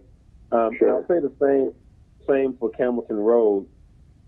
So as I look at this presentation, I'm seeing the planning study began in fall 2019, and I'm seeing, the rationale behind why we want to do a BRT. So when will this get delivered? Yeah, so let me give you the dates. I have the phasing document that we have, and I did misspeak on Campbellton Road. So the plan all along, all of these dates are consistent. Nothing's changed. So please don't take that as dates changing. The streetcar east opens in 2027. Campbellton Road is planned to open in 2031. I would say that it's likely that the construction of Campbellton Road would be simpler and quicker if we do choose a BRT solution. The Campbellton Road date is assuming the longest complexity with an LRT plan, and so those are the dates. We'll include this.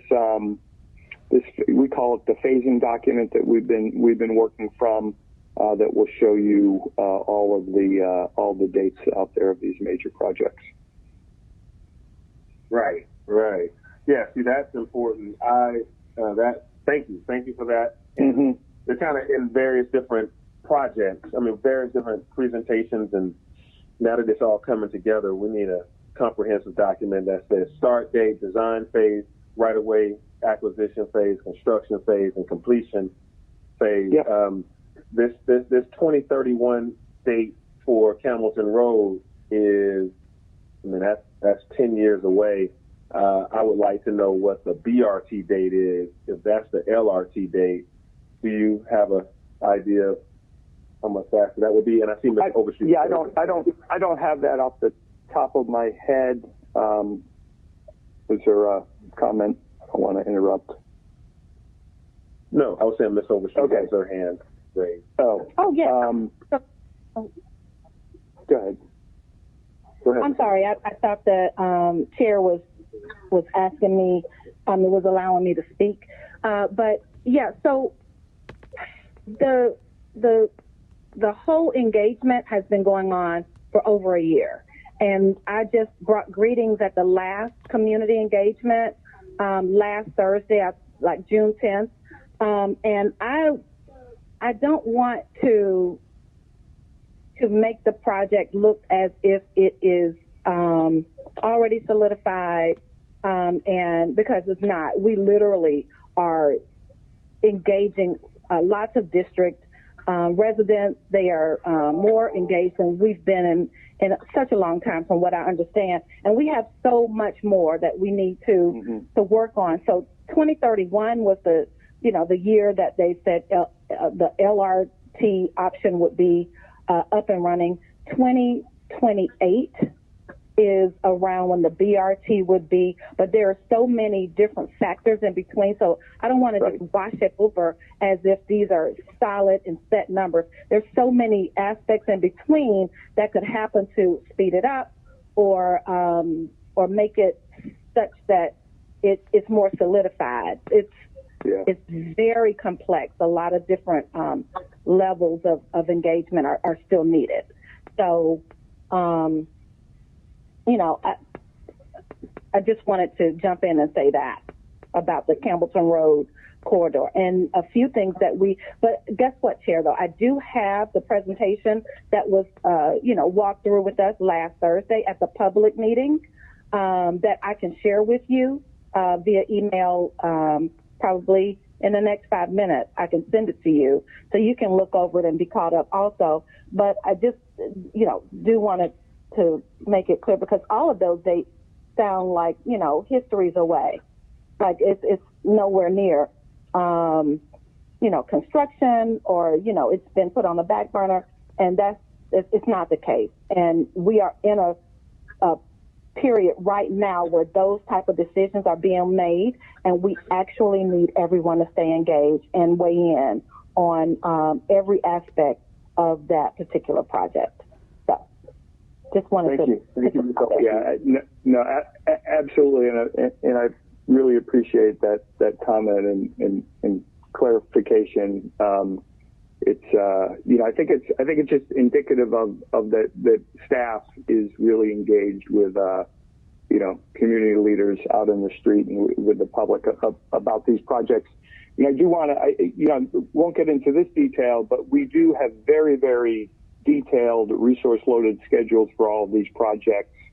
So behind each one of these dates are a lot of assumptions, a lot of complexity.